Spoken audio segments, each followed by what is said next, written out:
That night, in the blur of exhaustion and trauma, the girl only vaguely remembered clothes scattered on the cold floor. She justified to herself that, essentially, she hadn't been in a sober state of mind at that moment. In that instant of losing control, she had lunged at him, but the eyes behind those glasses were filled with extreme panic and confusion. In total contrast, the guy underneath flashed a confident smirk, his gaze sharp as if he held everything in the palm of his hand. His hand gently caressed her flushing cheek, leaving her with no choice but to bite her lip in embarrassment. He slowly leaned in closer, using his hand to lightly lift the frame of his glasses, forcing her to face his intense gaze directly. She thought to herself, if it weren't for her head spinning, then she would never have committed such a reckless act right on his bedroom floor. Scene changed to a cafe, where a friend suddenly spoke up asking if anyone knew who Bansuk Jae was. The other friend replied immediately, implying Bansuk Jae,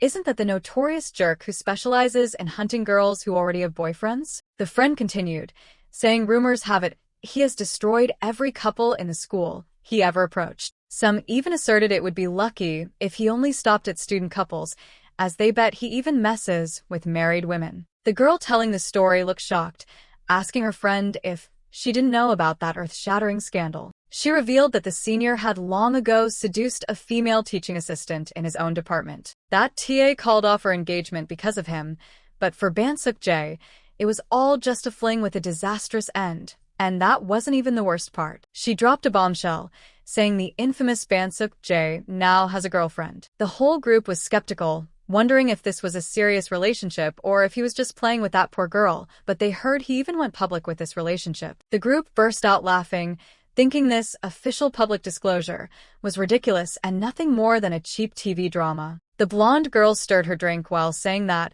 either way, she was curious about the identity of Bansuk Jae's girlfriend, since it had all been baseless rumors until now. Meanwhile, at another table, a girl named Jungju approached and started a conversation with our female lead, Changga. Seeing her friend distracted, Jungju irritably asked if she was even listening to her. Changga replied indifferently, making Jungju even angrier as she realized her friend wasn't paying attention at all. Jungju sighed, repeating Changga's problem about wanting to give up on Woojanapa, but not knowing how, then muttered to herself that this friend truly didn't hear a single word. Jungju then changed the subject, asking Changga if she knew anything about Bansuk Jae's girlfriend, because that girl was also in the same business administration department. Changga asked back blankly what that had to do with anything, then suddenly froze as if sensing something bad. Back at the gossipers' table, the blonde girl glanced toward Changga and said of course it's relevant, because the girl causing the stir is indeed Bansuk Jae's girlfriend. She excitedly announced she had just found the name of that unfortunate girl. She started reading the info on her phone, saying it's a student in the business administration department, named Kang Cheonjieri, at which point Changga held her head in despair, thinking to herself that it was her. As it turns out, Kang Changga, 23, a business administration major, is the involuntary girlfriend of the notorious bad boy Bansuk Jae. Jungju spat out her drink in shock, while Changga could only admit that even she found it hard to believe. She tiredly introduced herself as Kang Changga, a 23-year-old student returning to school after a leave of absence. And currently, ironically, she is in a public relationship with the notorious bad boy Bansuk Jae. She began to reminisce, explaining that to understand this bizarre relationship, one must go back to her long-lasting one-sided love story. It all started when she was a schoolgirl, coming home to always find someone she considered a childhood friend there. The moment she stepped into the house, a warm voice greeted her, making her look up in surprise. It was a guy busy in the kitchen, saying dinner was almost ready and telling her and her brother to wait a moment. That guy was her first love, her unrequited crush, and also the best friend of her brother, Kang Junhyun. His name is Yoon Woo-jin. In her eyes back then, Woo-jin was perfect, handsome, tall, smart, a good cook, and always warm, an ideal figure she always followed. In short, in Changga's eyes, her friend's older brother was a flawless man. However, that perfection always came with a fatal flaw, which caused him to repeatedly receive stinging slaps from girlfriends right in the middle of crowded streets. The truth is he is extremely terrible at dating, to the point where an ex-lover cursed him, hoping he would meet someone exactly like himself to taste the bitterness. That girl walked away in tears of anger, leaving him standing dazed with his cheeks still red from the pain. Watching it all from a distance, Chang'e could only sigh and think that this old script was about to repeat itself. She quietly followed him and sat next to him on a deserted swing, beginning the consolation routine after every time he got dumped. Yoon Woojin's love life over the years seemed to just loop in an endless cycle. First, he would give his all, pampering and doing the smallest chores for his lover with a happy smile. But then the end was always being dumped heartlessly, leaving him lonely with a broken heart in his own bewilderment. He gently apologized, saying he might have scared her, but Chang'e's eyes were filled with an unnamed sadness as she watched the one she loved from afar always getting hurt. She only secretly wished that he could date a truly good person instead of those girls who only brought him misery and tears. A truly good person in her mind had to be someone who cherished his sincere heart more than anything else in the world. It had to be someone who was both kind and devoted, and absolutely never intended to exploit his kindness for selfish personal goals. And deep down, she longed for that good person to be herself, the one who had always quietly watched over and protected him for all those years. Time passed, and 4 years later, her relentless efforts finally helped her get into the same university and major as Yoon Woojin. She beamed with a happy smile, waving and calling him senior, in absolute joy that her dream of being near him had finally come true. However, the joy was short-lived, as immediately upon entering student life, she had to face a very cruel and unexpected truth. He patted her head, smiling and saying it felt strange that the little girl from back then was now old enough to attend the same school as him, making her heart ache slightly with self-pity. Under the bright banner welcoming new students, Chang'e realized her journey to conquer her crush's heart would be full of obstacles and challenges. Chang'e was stunned when, right after meeting again, she saw a strange girl rush up to hug Woojin and reproach him for being out of touch for so long. One girl after another surrounded him with flirtatious greetings, asking about the gathering, leaving her standing frozen in shock. It turned out the naive guy who used to be exploited at home had now become a notorious womanizer, a man who specialized in casting love nets at Hankook University. Strangely enough, even though she witnessed the truth about Woojin's playboy nature with her own eyes, the fire of unrequited love in Chang'e's heart still didn't burn out. Amidst the noisy atmosphere of the pub, she quietly observed the couples around her and nurtured a faint hope that she would be his only exception. Chang'e told herself that she was truly not like those girls out there, but the harsh reality soon dealt her a painful blow, because right after that, Woojin publicly announced he was dating a hot blonde girl right in front of her. He could easily fall in love and then break up with anyone, but absolutely none of that indulgence and tenderness was ever meant for Chang'e. She bitterly realized that even if he distributed his affection to the whole world, he didn't spare even a tiny bit of thought for her. Ultimately, the curse of meeting a cruel person exactly like himself really came true, leaving him standing dazed with his cheek red from being splashed with cold water. Finally, Chang'e was forced to painfully admit a harsh truth that was becoming crystal clear before her eyes, that the man who had always appeared like a pitiful little puppy needing comfort in her mind was actually a terrible person, a sophisticated hunter who heartlessly sowed pain for countless other women. She understood that she was also just a poor little fish struggling hopelessly, unable to escape the love pond he had set up. In the quiet space, Chang'e sat silently facing the bleak truth about her long-standing, dead-end, unrequited love. Despite spending 3 whole years trying to erase her crush's image from her memory, the result she got back was still a big fat 0. Every effort, from going on blind dates to burying herself in studies or even trading stocks,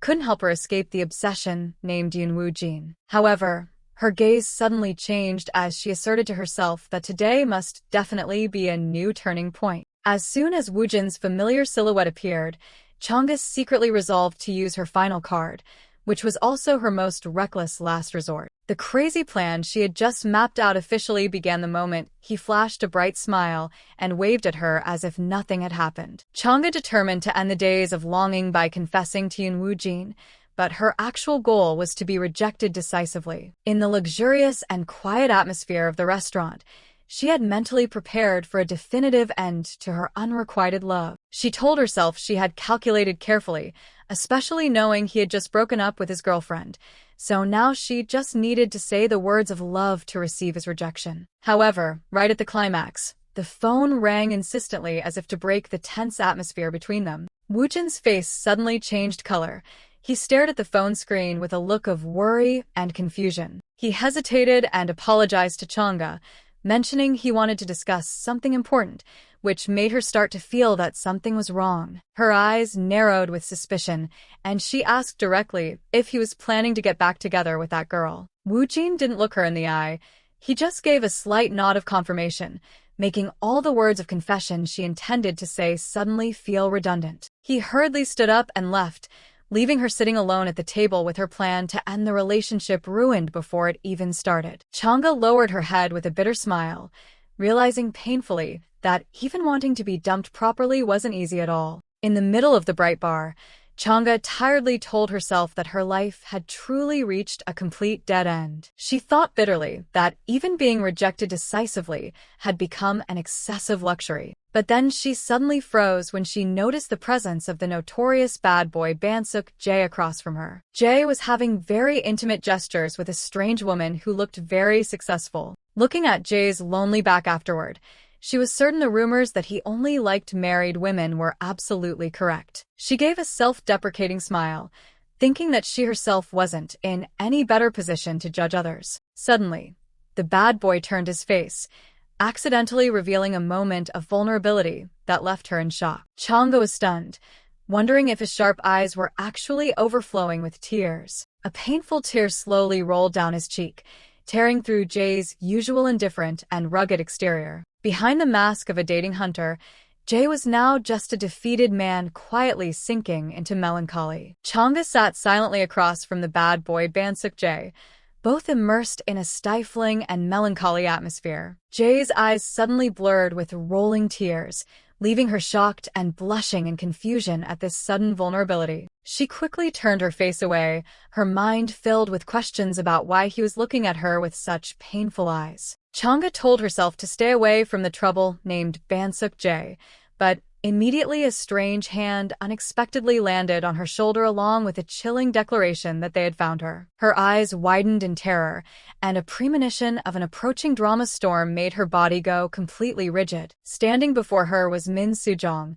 Woojin's current girlfriend, looking at her with eyes of hatred and calling her a worthless kind of girl. Sujong screamed harshly in the middle of the bar, accusing her of being someone who specializes in luring other people's boyfriends, while Chang'e could only vehemently deny it. She was forced to look at the evidence on the phone and compelled to explain that she had never once initiated a message to him first. Sujong gnashed her teeth in anger, her eyes blazing as if wanting to incinerate the person intentionally denying their sins right in front of her. She demanded in a low voice whether Chang'e took her for a fool who was easily led by the nose, leaving Chang'e standing silent in extreme panic. Chang'e was stunned when a sarcasm was thrown straight at her face that she was just a pathetic person lingering for something illusory. She bitterly recalled the terrible vision of Woojin only coming to her as a final harbor after he had finished playing around with countless other women. His mistress kept spewing venomous words, comparing her to a loyal dog trying hard to guard an empty house that had no love at all. The relentless questions about whether she was wrong made Chang'e completely break down,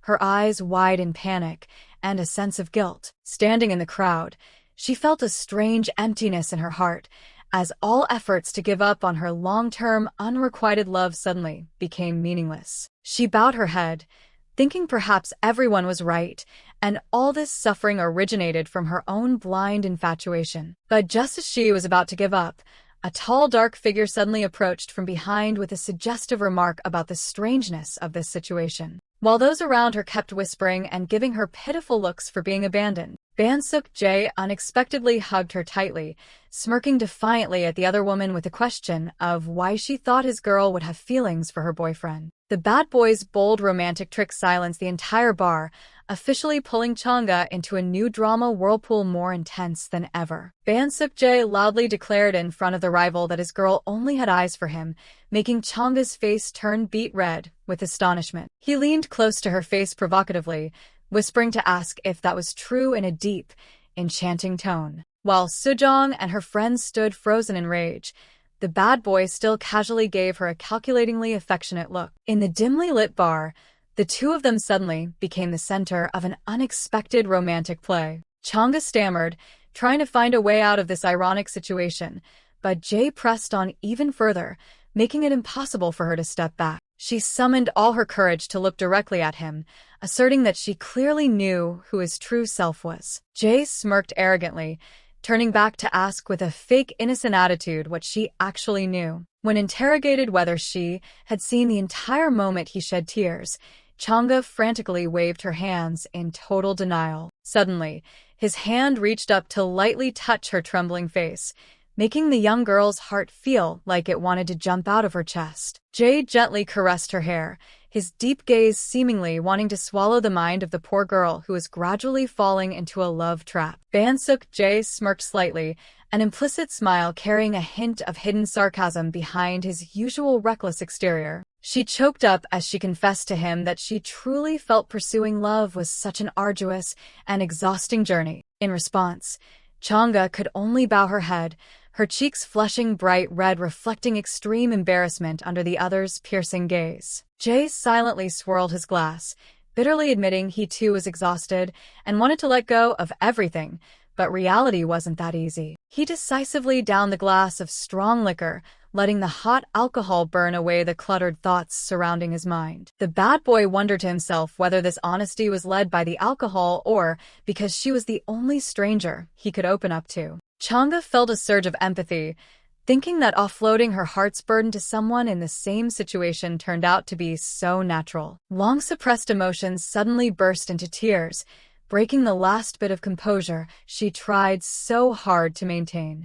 Through her sobbing, she affirmed to Jae that she was also enduring a heartbreaking pain similar to his. Just as Jae spoke in agreement, Chang'e was stunned to realize the solid wall surrounding her heart had completely collapsed. Jungja panicked and covered her mouth, her eyes widening to the limit as she demanded to know if the two of them had actually shared that passionate kiss. Chang'e immediately reached out to cover her friend's mouth, grumpily demanding silence and asserting that no kissing happened there. She awkwardly scratched her cheek, trying to explain that right after that dramatic moment, he had completely collapsed and passed out. It turned out the notorious bad boy had an extremely poor tolerance for alcohol. He slumped onto the table and muttered in his drunken state that he couldn't take it anymore. Looking at the drunk person before her, Chang'e sighed, telling herself she had also reached her limit and began to wonder how to handle the situation. She stared at Jae's sleeping face, silently asking herself what to do with this person who was so full of trouble. The phone rang repeatedly, making her realize that abandoning him now would be heartless. It seemed an invisible bond had formed between them. At that moment, a torrential rain suddenly poured down as if to mock them, turning that night into an unforgettable memory. After considering all possibilities, Chang'e finally resolved that she would be the one to take this drunkard all the way home in the middle of the storm. Under the white blanket of rain, she struggled to support Jae's tall frame to the front of a building, then asked in surprise if he actually lived in a place like this. Chang'e froze in total confusion, wondering why fate had ironically pushed her to this very point. As it turned out, her apartment was located right next door to the bad boy Bansuk Jae's place, and she hadn't known all this time. Despite being wasted, Jae still managed to grumble that he really didn't like the way she called him senior. Chang'e, while supporting him, advised that he should go inside, brush his teeth, and get some rest early.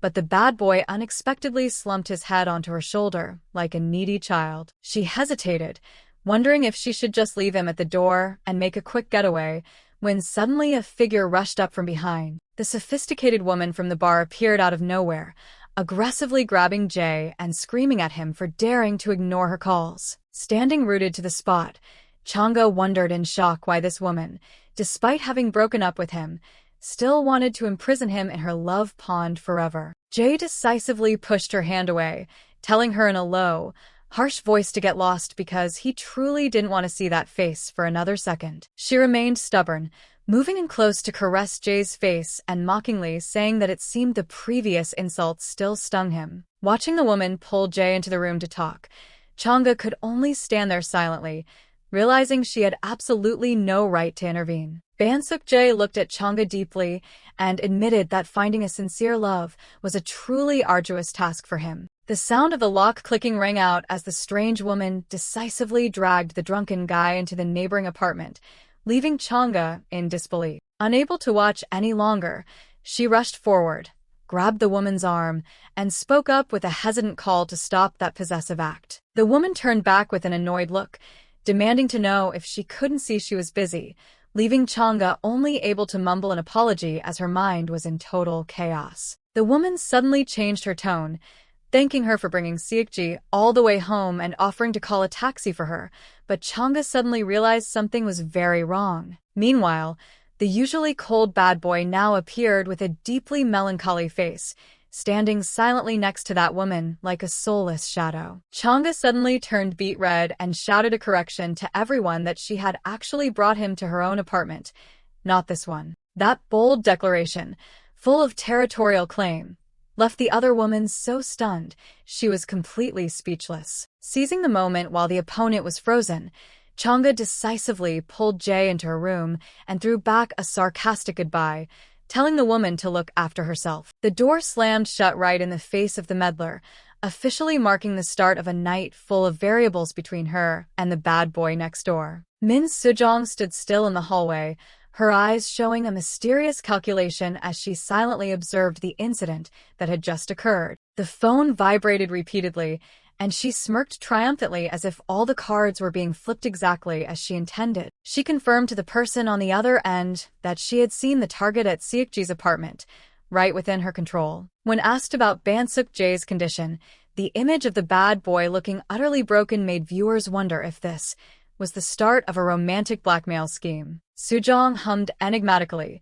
She seemed to be thoroughly enjoying the feeling of being the master of this dramatic game. She declared she would tell all the details later and hung up, leaving behind a sharp gaze containing unpredictable conspiracies. In contrast to that cold calculation, Chang'e was standing restlessly next to Jae, clearly feeling the extreme tension enveloping them both. She suddenly held her head in panic, secretly scolding herself for being so stupid as to push herself into this current dilemma. She desperately apologized for interrupting so abruptly while trying to convince Jae not to leave now and to trust her just a little bit more. In response to the plea, Bansuk-jae only looked at her silently with cold violet eyes, making the surrounding atmosphere suddenly become thick and suffocating. Chang'e hesitantly asked Bansuk-jae to wait for her for a moment, while the tension still lingered in the air between them. She peeked at him, her eyes flashing with embarrassment as she realized she was in an extremely awkward situation right in her own apartment. Even knowing it wasn't the right time,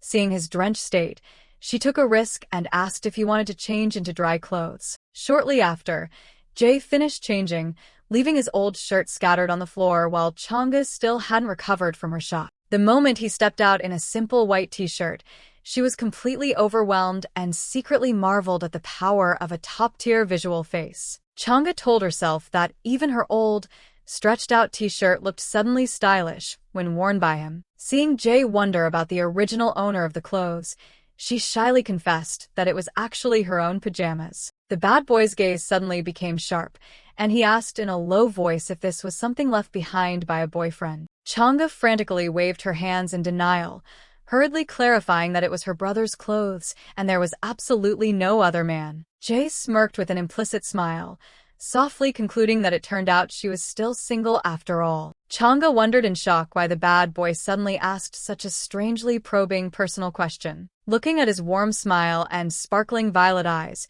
she secretly thought he was flirting with her and thanked the heavens for it. To hide her embarrassment, she scrambled for an excuse to get a towel to dry his hair, intending to escape this suggestive atmosphere. But her clumsiness caused her to slip and fall, while he only had time to call out a worried warning. A sudden collision occurred. Chang'e landed right on top of him on the floor, making all her initial plans completely vanish. Under the dim light, the two looked at each other silently at a distance, so close they could clearly feel each other's throbbing heartbeats. She jumped up hurriedly, apologizing repeatedly in a panic, trying to save the situation but only making things more tangled. Suddenly, She summoned all her courage to look him in the eye and confess the truth that her heart had truly fluttered. Jae smirked charmingly and softly suggested whether she would like to start an official dating relationship with him. The young girl's face shifted through every shade from shock to despair, silently screaming inside that she had completely messed everything up. Chang'e fell into a state of extreme panic, her mind spinning with dozens of unanswered questions about the current ironic situation. Facing that confusion, Bansuk Jae glanced up at her with a deep gaze, asking back if that was really the case. His hand unexpectedly reached out to touch her neck, beginning a suggestive contact that made the young girl's heart feel like jumping out of her chest. Jae slowly leaned into her ear, suggesting they find out the truth together instead of constantly running away from their true feelings. The two faces were so close they could feel each other's hot breath, turning the room's atmosphere stifling and intensely stimulating. The girl stood completely frozen with a flushed face, her eyes behind her glasses flashing with shock at this overwhelmingly gentle dominance. However, the bad boy suddenly uttered an unexpected apology, as if the alcohol had somewhat softened his usual arrogance. A humorous twist appeared as she was still perched on top of Jae in the middle of the floor, creating an incredibly awkward and misunderstanding-prone posture. Back at the cafe, her friend Jungju looked visibly disappointed, thinking she was about to hear a much more passionate love story. But then she immediately screamed in excitement upon hearing that her friend had brought the bad boy home and discovered they were next-door neighbors. Jungju stared at her friend skeptically, while Chang'e told herself she had to keep the secret of that missed kiss that night strictly under wraps. The friend continued to rest her chin on her hand, probing how they could actually start dating with such a loose connection. Jungja thought it was strange for someone like Bansuk Jae to agree to help without any legitimate reason. Chang'e immediately waved her hands in panic, asserting that in reality, the two had no romantic relationship like the rumors suggested. In the middle of the cafe, she shouted an admission that they were only pretending to act to soothe the troubles after that fateful night. Meanwhile, Bansuk Jae walked slowly through the campus with a cold exterior, completely detached from the world around him. Crowds of students kept watching every step of the bad boy, their eyes filled with scrutiny and a fearful kind of admiration. Whispers about a notorious past, gang affiliations, and a preference for taking women who were already taken began to spread. Jae slightly raised an eyebrow, his sharp gaze showing a hint of danger as a silent warning to those daring to gossip behind his back. Despite all the rumors, he maintained a reckless demeanor, brushing past a strange woman to begin a new calculation. The appearance of a stylish woman with a mysterious smile seemed to open a new, troublesome chapter in the characters' lives. Who is the bad boy Bansuk Jae really?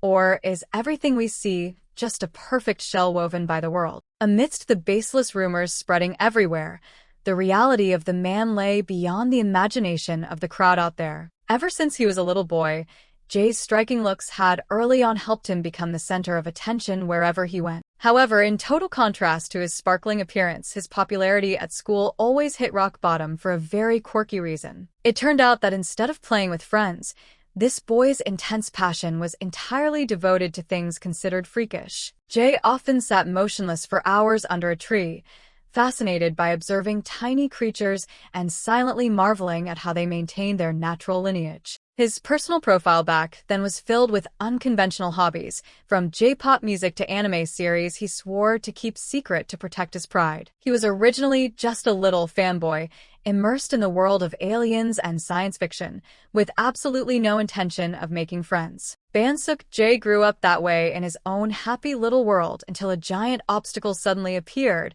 and turned everything upside down. People around him began to focus their attention on Jae's deviant lifestyle, making him the center of a curious crowd. With a reckless attitude, the bad boy glided through the music, leaving behind looks of both admiration and apprehension. In reality, Jae had never changed.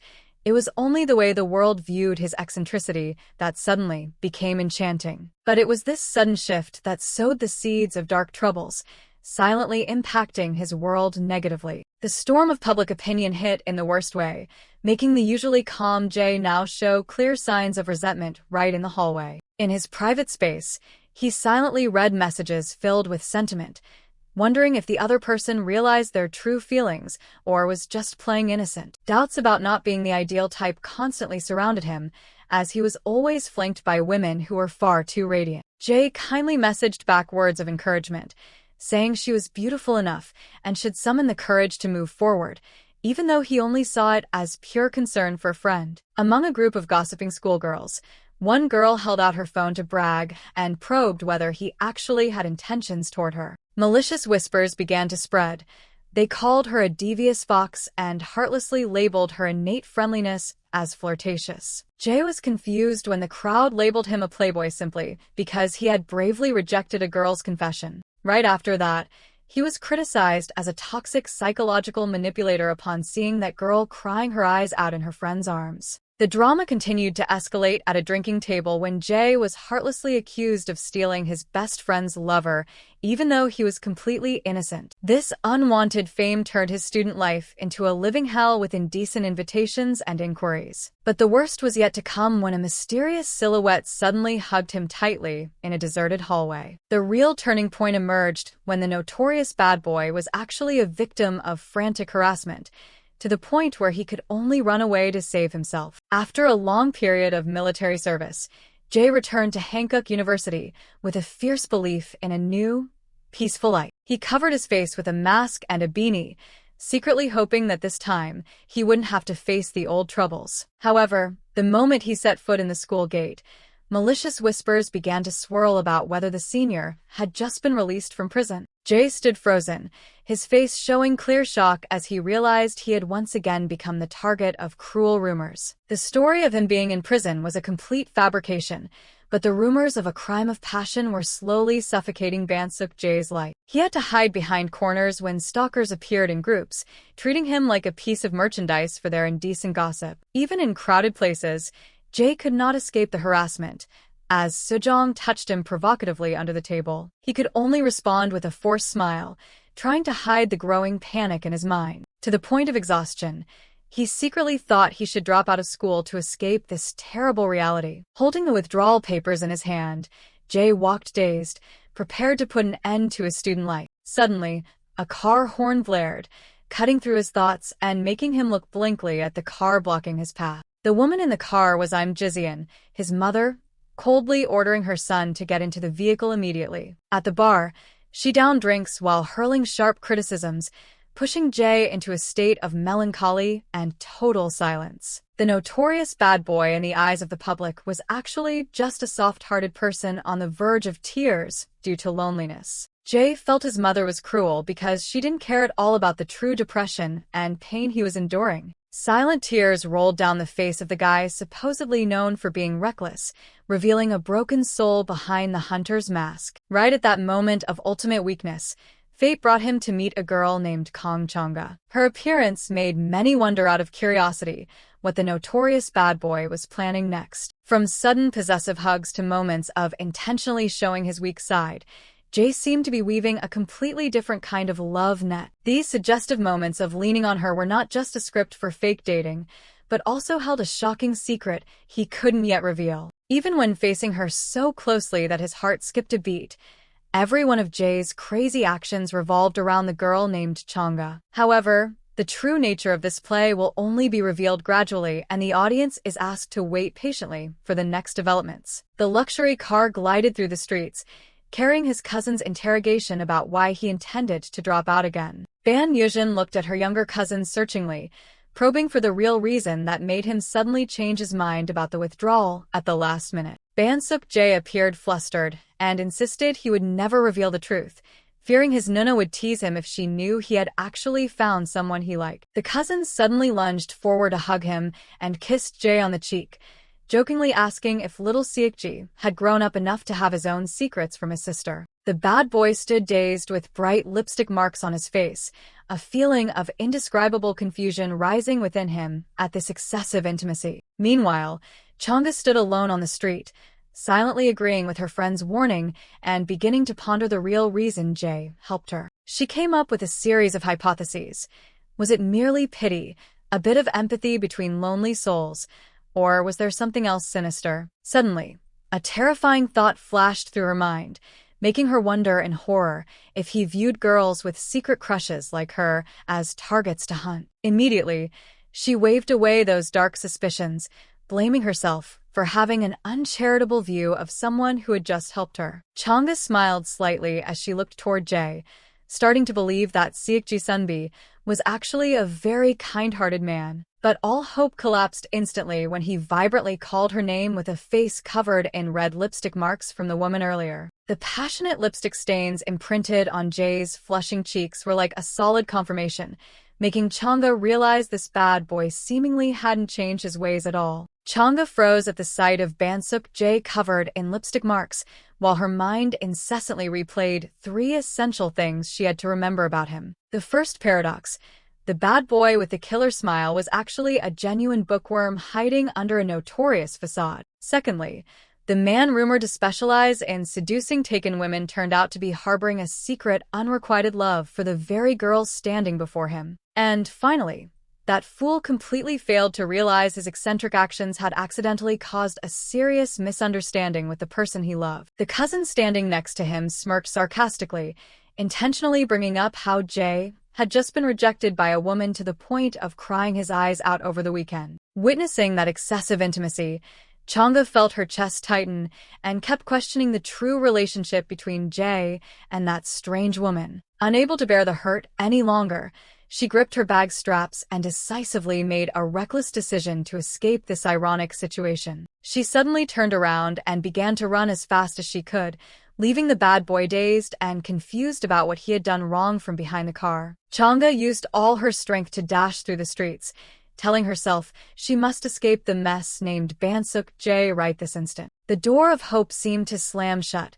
leaving the foolish guy and his cousin standing there frozen, completely lost at her violent reaction. Chang'e breathed a sigh of relief in the quiet classroom, thinking that all the trouble had finally subsided after that fateful night. She thought pensively, wondering if she was being too sensitive when in fact she had known his personality from the beginning. A sense of guilt arose when she realized she had blatantly ignored Seokji Sunbi. He must be very upset right now. Suddenly, the professor at the podium interrupted with a probing question for a strange figure who had just walked in boldly. The response was an arrogant smirk.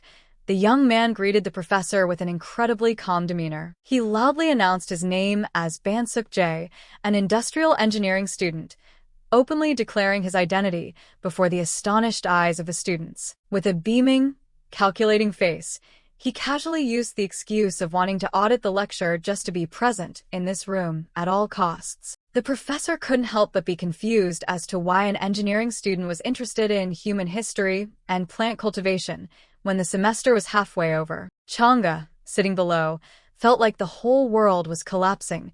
She realized in shock that her escape plan had failed miserably. Bansuk Jae glanced at her affectionately, declaring that he had recently found a very special reason why he couldn't take his eyes off this place. Chang'e was utterly stunned to hear the bad boy casually use the excuse of a newfound interest in the subject just to be near her. She scrambled under the table to hide, while clearly feeling Bansuk Jae's gaze fixed defiantly on her back. The shock was so great that she dropped her glass, silently screaming inside, wondering if this jerk was actually insane. It all started back at the TOEIC Academy, when she naively believed that their encounter was just a mere coincidence. Even in the elective class, she tried to suppress her anger and let it go, despite Jae constantly wearing a triumphant smirk. Even at the cafe where she worked part-time, Chang'e reassured herself that this was just a random stroke of bad luck. But her sorrowful eyes suddenly flashed with suspicion as she realized all her movements were in the palm of his hand. The overwhelming frequency of Jae's appearances with a bright waving smile made her feel suffocated,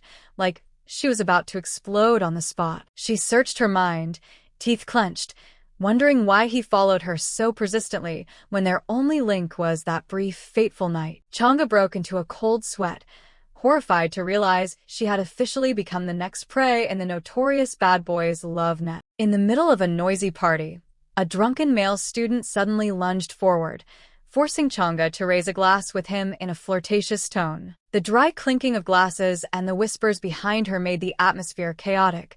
Someone even excitedly urged a friend to film it for a laugh. Suddenly, the guy rushed in and hugged the young girl tightly, a forced action that left Chang'e completely frozen in terror. She stared blankly into space, feeling the suffocation and humiliation of being turned into an involuntary center of attention. He buried his head in her shoulder and whispered nonsense about love, a drunken confession that made the listener shiver with disgust. However, right after that, the drunkard flipped and declared that he actually had no interest in girls like her at all. Chang'e couldn't take it anymore.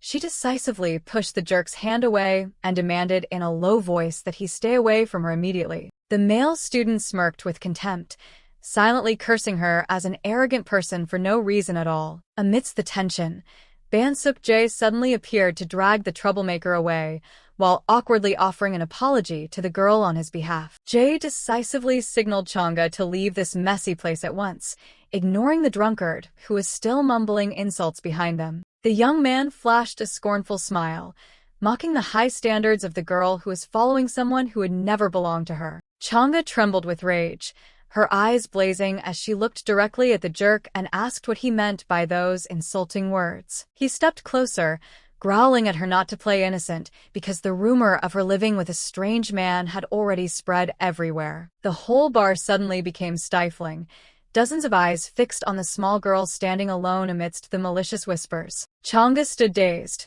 trying to recall the name he had just mentioned, her heart tightening with an indescribable sense of unease. The male student burst out laughing with delight, loudly calling out the name Mistook as a finishing blow that left her completely paralyzed. Chang'e's eyes blurred with resentment.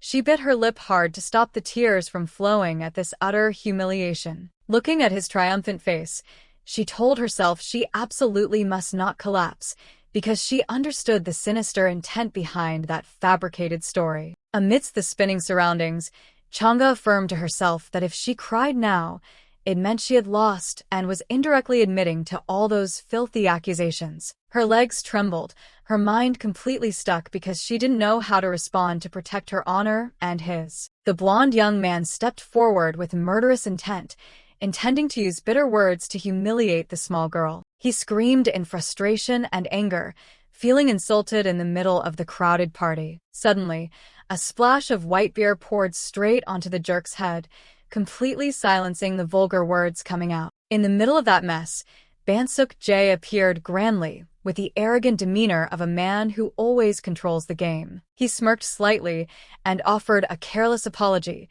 treating the act of drenching someone with beer as just an unintentional joke. Jae stood tall, shielding Chang'e, and loudly declared to the crowd that all the rumors about her were false. Witnessing this unexpected protection from the bad boy, Chang'e could only stand still with her eyes wide in extreme shock. He put his arm around her shoulder possessively, firmly asserting in front of the rival that the two were officially dating. That boldness left the young girl completely stunned and blushing in confusion, while Jae had no intention of stopping there. He flashed an enchanting, seductive smile, publicly admitting to everyone that he was actually going crazy because he loved her so deeply. Mistook decisively pulled the girl into his arms, his sharp gaze making the person opposite him tremble in fear. It all started 15 minutes ago, when the pub was still in a very lively and noisy atmosphere. At that time, Jae was just sitting quietly alone at the opposite table, chin in hand,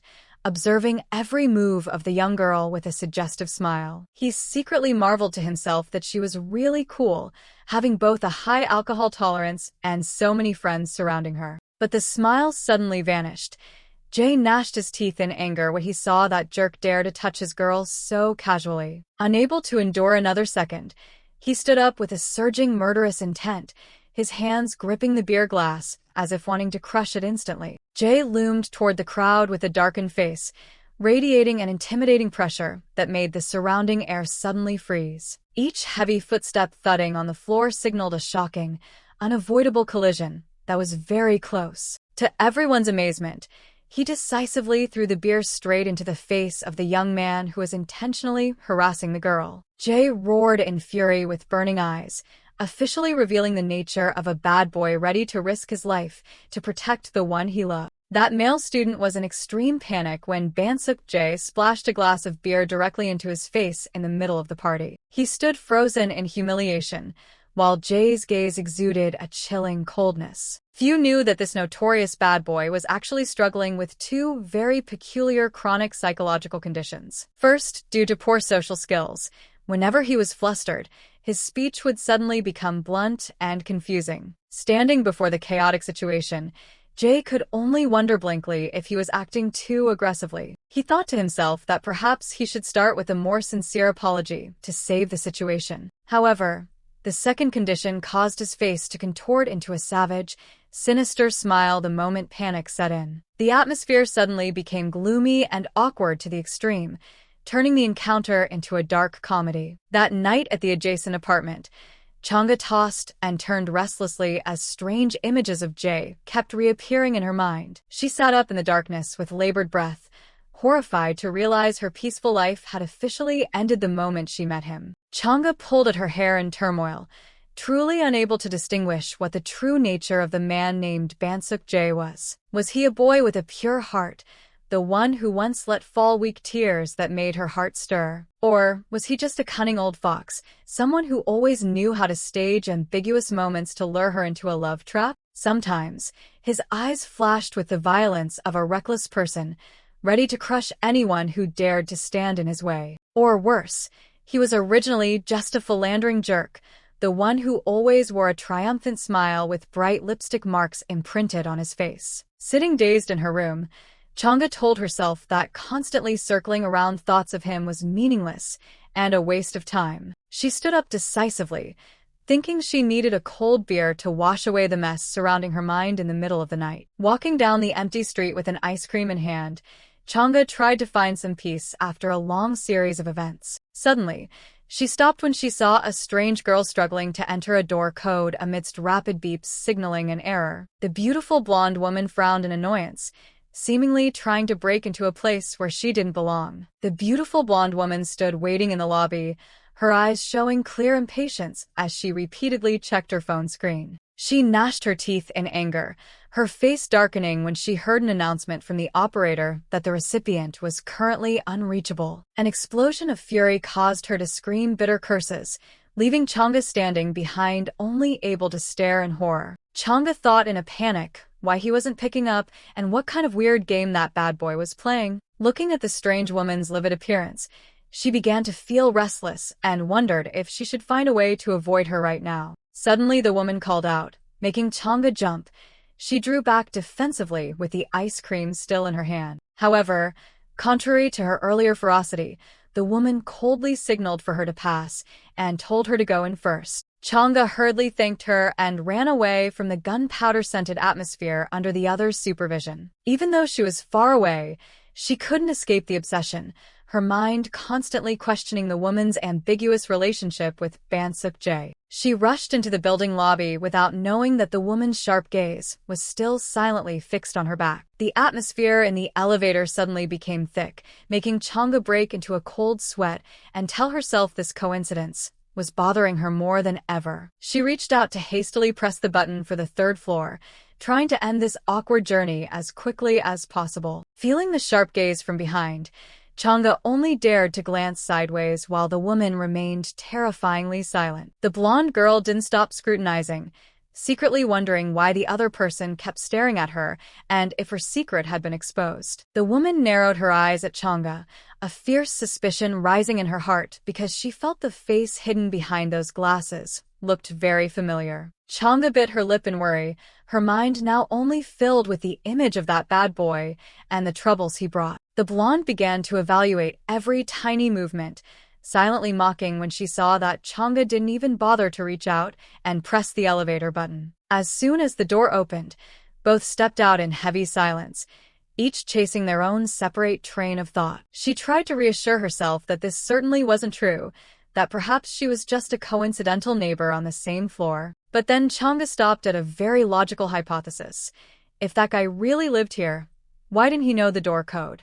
Could the room on the third floor belong to another friend? Chang'e wondered in utter shock if the rumors about the relationship between her and that bad boy were true. Meanwhile, in a hidden corner, Someone's hand was acting stealthily and mysteriously, as if hiding a secret that could not be revealed. Suddenly, her friend Jungju screamed in panic upon discovering a shocking event that made both of them scramble to find a way to handle it. Standing in front of the room door, Changga froze when she heard a loud voice calling Bansuk-jae by name in a furious manner. The other end of the line kept echoing with terrible insults, questioning why the jerk dared to hide and refused to show his face. In the stifling space of the hallway, both girls fell into a state of extreme tension as the doorbell kept ringing incessantly, as if urging. Changga broke into a cold sweat, holding her breath to observe the door slowly creaking open, fearing a drama storm was about to hit at any moment. However, the one who stepped out was Bansuk-jae with a rugged look. He frowned in annoyance, asking why she came without any prior notice. Without any mercy, the bad boy coldly demanded the other person get out of the way immediately because he had something extremely urgent to do. The cold iron door slammed shut right before her eyes, leaving a disappointing silence along with unfinished questions that had no answers. Hiding behind the wall, Changga's eyes widened in horror as she witnessed the familiar back intimately embracing another woman, making her secretly wonder if he hurriedly left just to do these shady things. A bitter smile flickered on her lips.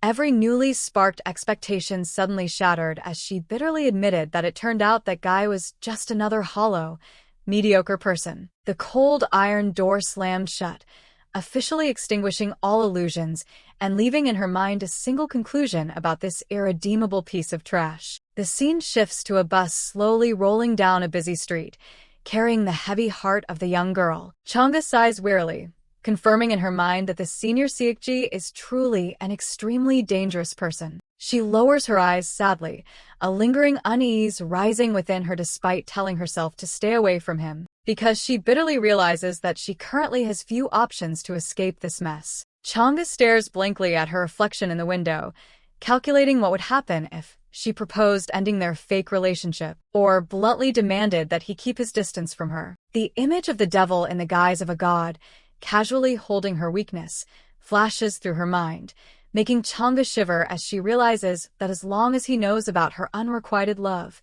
that jerk will never let her go. She clutches her hair in despair in the middle of the crowd, blaming herself for being foolish enough to get involved with Bansuk-jae and having to endure this invisible torment. Suddenly, a large hand reaches out from nowhere and rests directly on her head, making Changga startle and open her eyes wide in shock. The person standing right behind her is none other than Bansuk-jae, with a domineering smirk, calmly greeting her like a beautiful ghost that had just recaptured its fleeing prey. The sudden appearance of the bad boy leaves Changga gaping in horror, while he nonchalantly waves a friendly greeting that feels suspiciously off. At the eatery, Changga collapses and admits to her best friend Jungju that she was absolutely right, because in this world, no kindness exists without an underlying motive. Recalling Jay's dangerous smile, she is certain that she has officially become his latest hunting target. In the eyes of that seasoned hunter, a girl with a hopeless, unrequited love like her is surely categorized in the same group as women who are already taken. He stalks her everywhere,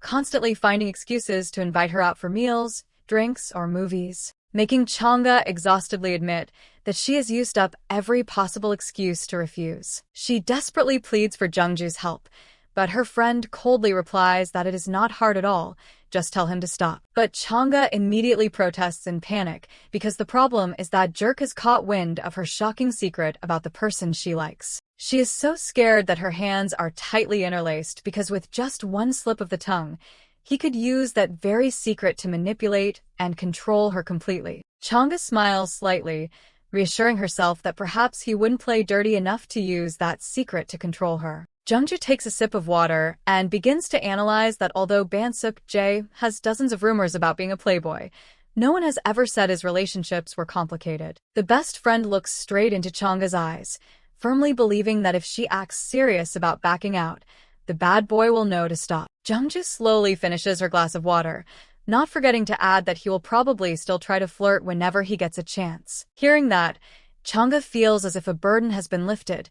She laughs with relief and stammers to ask if that is true, while Jungju insists she cannot live in fear forever. Seeing that her friend finally understands, Jungju immediately changes the subject with a bright smile, reminding Chang'e that she hasn't answered her proposal yet. The girl clasps her hands together with a sparkling look, begging Chang'e to save the club, which is on the verge of dissolving, by joining as a ghost member just to meet the quota. Jungju's advice makes Chang'e reflect.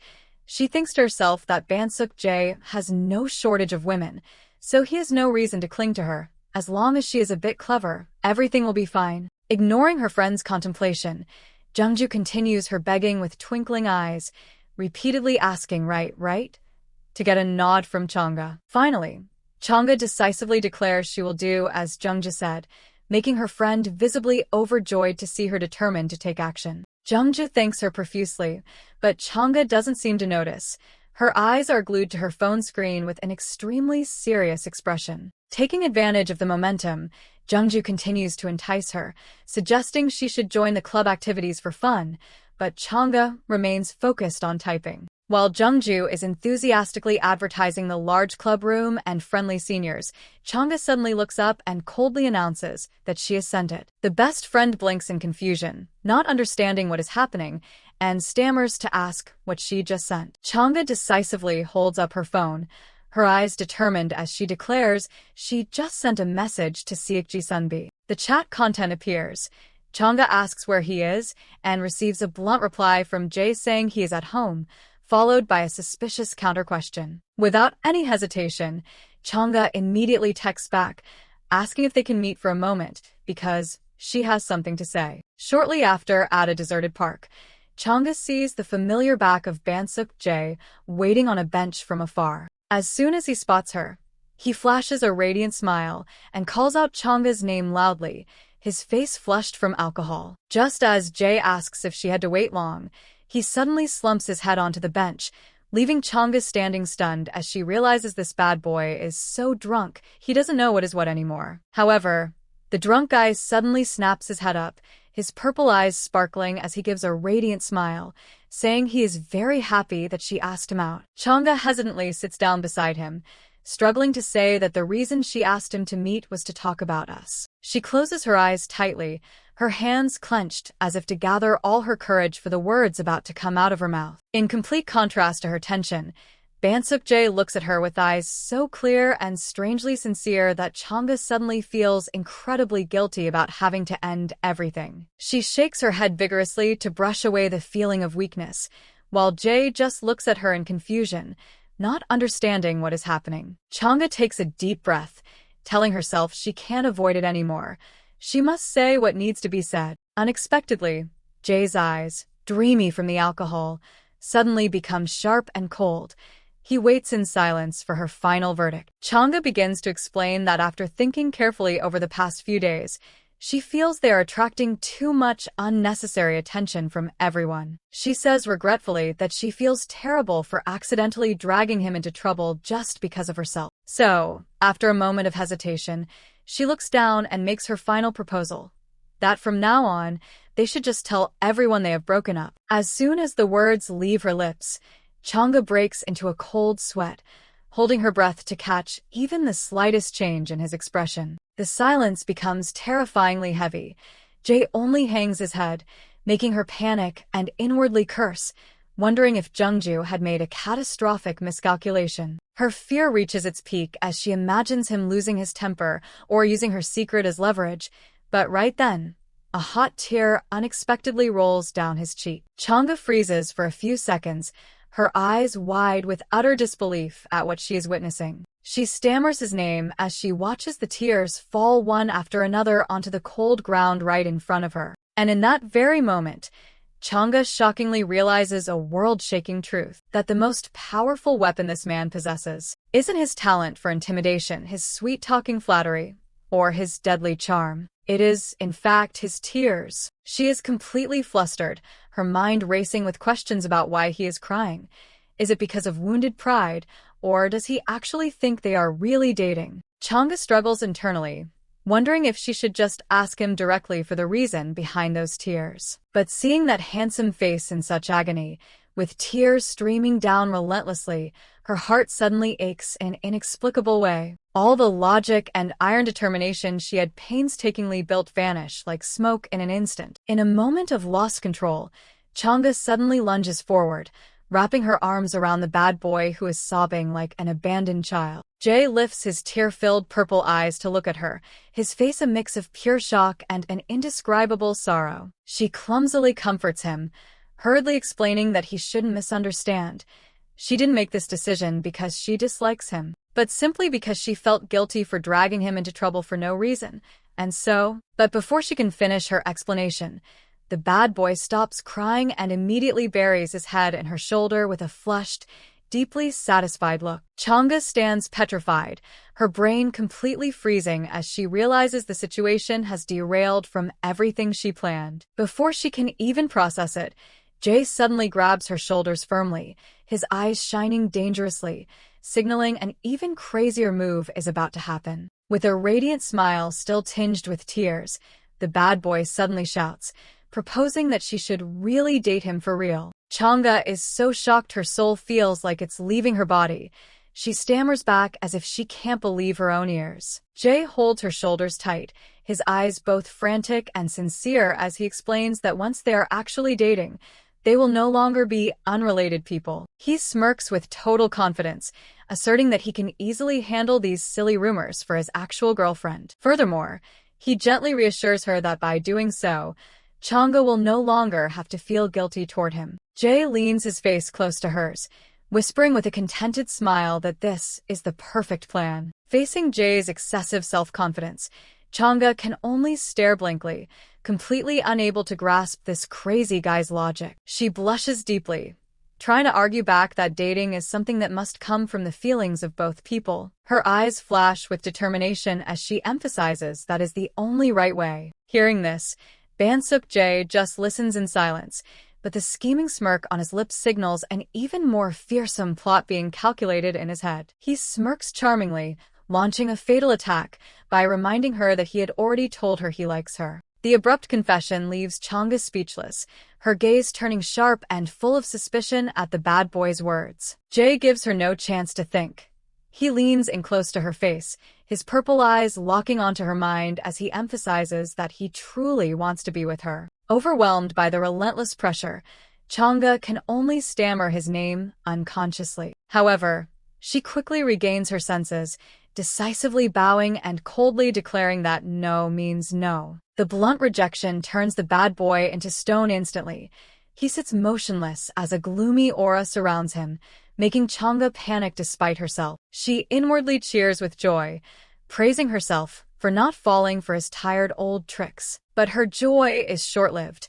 She freezes again when she sees his face filled with deep sorrow, as he whispers that this time he had gathered all his courage only to be rejected again. Just when Chang'e thinks it's all over, his hand suddenly reaches out, gripping her sleeve in a last-ditch effort, forcing her to turn back and face him, the atmosphere between them becoming more complicated than ever. Jay hesitantly asks if they can continue to maintain this fake relationship for just a while longer. Looking into those eyes, Chang'e suddenly understands why this guy has such an intense charm that drives so many people crazy. She notices that despite his gentle words, he always exudes a possessive persistence through his unyielding grip on her hand. When that strange persistence combines with that unreasonably handsome face, it creates a deadly attraction that makes all barriers seem meaningless. Chang'e shivers, realizing this guy is far too dangerous, and if she doesn't decisively draw the line right now, she will be caught in his whirlpool forever. She takes a deep breath and calls Seokji Sunbi by name to begin a confrontation aimed at ending all hollow hope. Jay softly responds with a gloomy look, as if he had already foreseen the harsh words about to hit him. Chang'e decides to be honest just this once.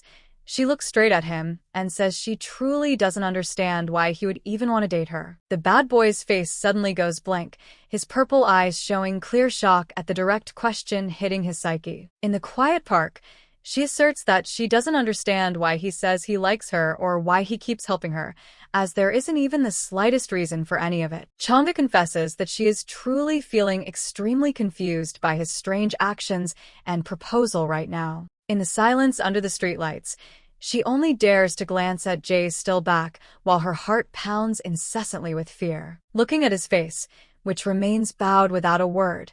She wonders in panic why he hasn't reacted at all to her recent rejection. That gloomy expression makes Chang'e turn pale, fearing this bad boy is about to use his tearful tactic to psychologically manipulate her once again. After a suffocating silence, Jae finally speaks up, softly affirming that he clearly understands the issue she is worried about. He suddenly stands up, making Chang'e jump in fright, completely caught off guard by the lightning-fast change in his attitude. The bad boy flashes a wicked and confident smile, challenging her by asking if she just needs a truly clear reason to accept dating him, right? While Jae is in a state of high euphoria with his new calculation, the young girl can only sit helplessly on the bench, inwardly lamenting her unlucky fate. The silent night sky seems to be hiding a major incident as a strange voice rings out, full of suspicion regarding his unusual absence. In front of the apartment, a group of strangers wearing masks is lurking and waiting,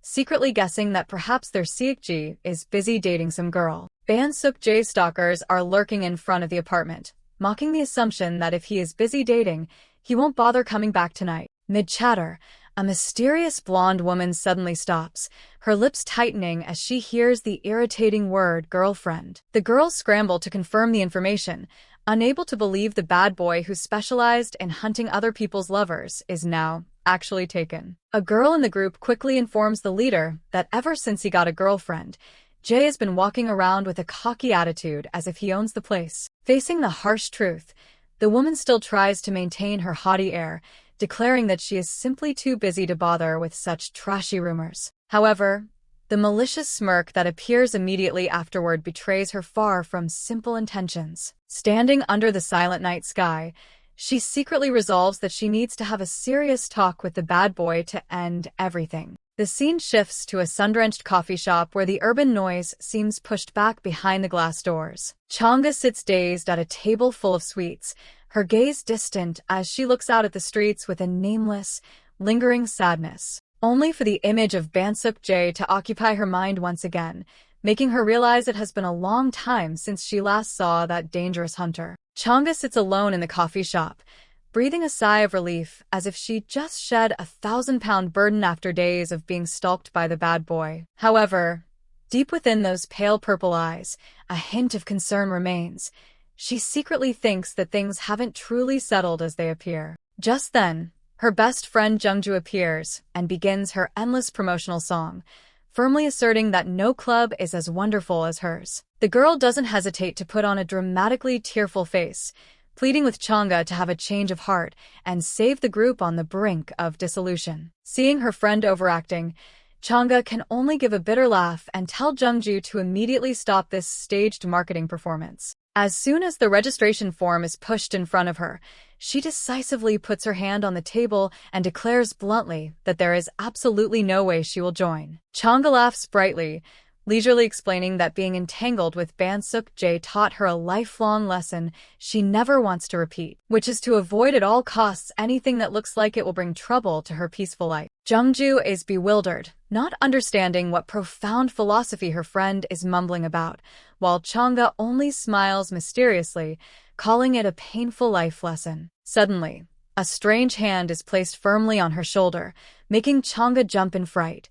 Her heart nearly leaps out of her chest as she hears a shocking interrogation about something she herself knows nothing about. Just after declaring she would stay away from trouble, the biggest trouble named Bansuk Jae appears right behind her, leaving Chang'e speechless with terror. The bad boy wears a suggestive smile, casually asking what the two girls are plotting that looks so secret. Chang'e's heart nearly stops when Jae firmly asserts that he heard his name mentioned in a rather unpleasant way. He narrows his eyes inquisitively, letting out a suspicious sound that instantly turns the atmosphere extremely tense. While the young girl breaks into a cold sweat from fear, the seasoned hunter seems highly amused by his prey's confusion. He doesn't hesitate to wrap his arm around her shoulder possessively, his wicked smirk making Chang'e feel like she is about to be swallowed whole. She frantically tries to deny the accusation, but the senior's sharp gaze seems to see right through every clumsy lie. But at that moment, Jungju suddenly makes a rescue move by boldly claiming they were only discussing club matters. Without a second thought,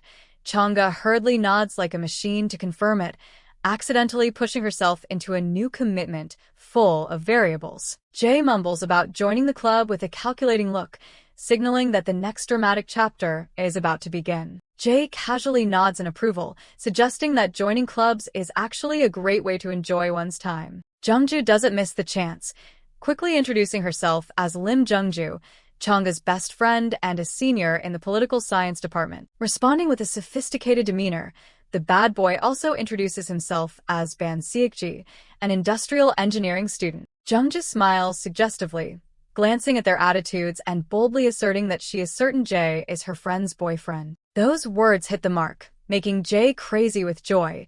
He blushes with a radiant smile and publicly admits that he is indeed Changa's lover. While Changa is still in shock, Jungju quickly slides the club registration form right in front of her. The best friend enthusiastically urges her to just fill in her name and student ID, secretly proud of not letting any recruitment opportunity slip away. The two suddenly pause when they see the bizarre name Crazy Rock printed formally on the white paper. Jungju immediately introduces it as the famous hard rock club of Hankook University, a paradise for rebellious souls. A long-held secret is suddenly touched, making Jae's face light up, his eyes sparkling with excitement as he reveals his intense passion for J-Rock hidden beneath his bad boy exterior. Jungju enthusiastically invites the handsome senior to join the club, leading Jae to hesitantly ask if someone like him is truly allowed to participate. While Jae starts to sign his name, Changa is fuming with rage in the background, gritting her teeth as she asks her best friend if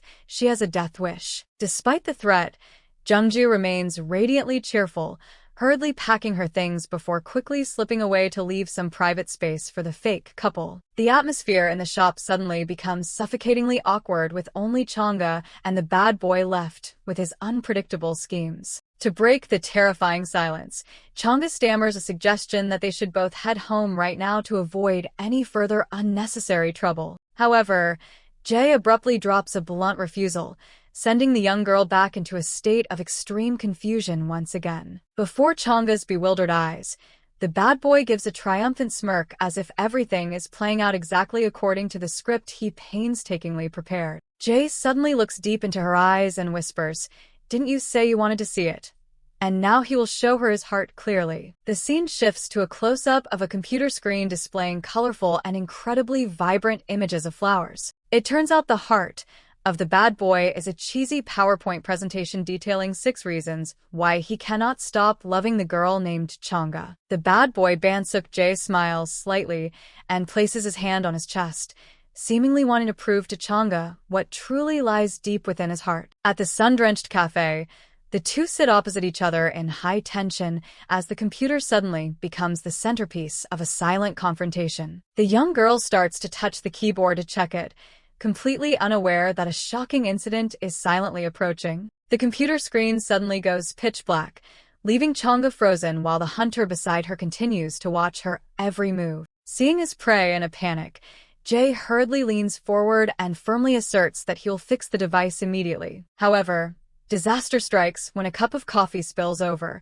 drowning the entire keyboard in a cruel flow of dark liquid. The bad boy still tries to maintain a forced smile, frantically trying to clean it up while promising that as long as it is cleaned quickly, everything will be fine. But excessive clumsiness causes the tragedy to repeat a second time as the dark liquid once again splashes onto the poor laptop. In the surrounding silence, the computer officially dies, leaving the bad boy stunned with a darkened face for having caused a major, irreversible disaster. Changa diligently wipes the stains off the broken device, inwardly screaming a bitter affirmation that none of this is her fault. The bad boy bows his head full of remorse for breaking the computer, leading a sympathetic Changa to tell him not to worry about it. However, a purple aura of killing intent suddenly surrounds Jae as he coldly reveals that he had actually backed up all the important data beforehand. This truth makes Changa both sigh in relief and look on in astonishment at the confident strides of the hunter whose true nature is gradually being revealed. Jae suddenly reaches out and tightly grasps both of her hands on the table, making a bold proposal that they should go back to his house together right now. The young girl is completely speechless, her brain freezing at the senior's extremely dangerous and suggestive move. Changa's face turns beet red with embarrassment. She cannot stop trembling and resisting a situation that seems to be slipping out of her control. In contrast to her panic, Jay only gives a magical smirk, his deep purple eyes showing the clear triumph of a man who is always in control of the game. In the middle of the sun-drenched cafe, he stubbornly holds onto those small hands as if to affirm that he will never let her escape. Bansuk Jae secretly flashed a triumphant smile because the precious 6 Reasons I Like Changga file had actually been safely backed up on the system. The bad boy immediately came up with the idea to go home and present it to her on his iPad in a more private setting. He confidently asserted that he had an iPad at home, ready for a love presentation with just the two of them. Hearing this, Changga's mind immediately pictured a horrific scenario where the bad boy, with a savage smile, was cornering her. He slowly closed in, his sly face right next to her ear, leaving her breaking out in a cold sweat in sheer panic. And then, her imagination went even further, conjuring up an unspeakably haunting 19-plus scenario. Returning to reality, Changga let out a sigh, trying to reassure herself to stay completely calm in the face of this shady invitation. In stark contrast to her chaotic state of mind, Bansuk Jae was still immersed in happiness, his cheeks flushing with an innocent smile. Gathering herself, Changga put on a polite smile and firmly declined, saying she already had plans and suggesting he show her the presentation another time. But the moment she turned her back to walk away, she exploded with anger, inwardly cursing what on earth that bastard took her for. Just as Changga was about to leave, Bansuk Jae suddenly yanked her bag strap, forcing her to face his rapid-fire question about when her plans would end. Changga could only muster a forced smile, stammering out that she wasn't sure either. Panic washed over his face as he shouted that he would wait, flustering Changga into saying he didn't need to do that. But a purple aura of murderous intent suddenly enveloped Jay, and he growled in a deeply haunting tone, declaring that he would definitely wait for her. The bad boy stumbled after her, his face looking as if he were about to cry, leaving Changga with no choice but to step back in alarm and say no. But right after that, he suddenly grabbed her arm, causing Changga to startle and yell that everything was truly fine. Hearing the rejection, Jay looked down, his hand instinctively reaching up to his ear like someone who had just been deeply hurt. The bad boy stumbled after her, his face looking as if he were about to cry, leaving Changga with no choice but to step back in alarm and say no. But right after that, he suddenly grabbed her arm, causing Changga to startle and yell that everything was truly fine. Hearing the rejection, Jay looked down, his hand instinctively reaching up to his ear like someone who had just been deeply hurt. Bansuk Jay stood frozen, his hand unconsciously moving to his ear as if to soothe the pain of the harsh rejection. Right after that,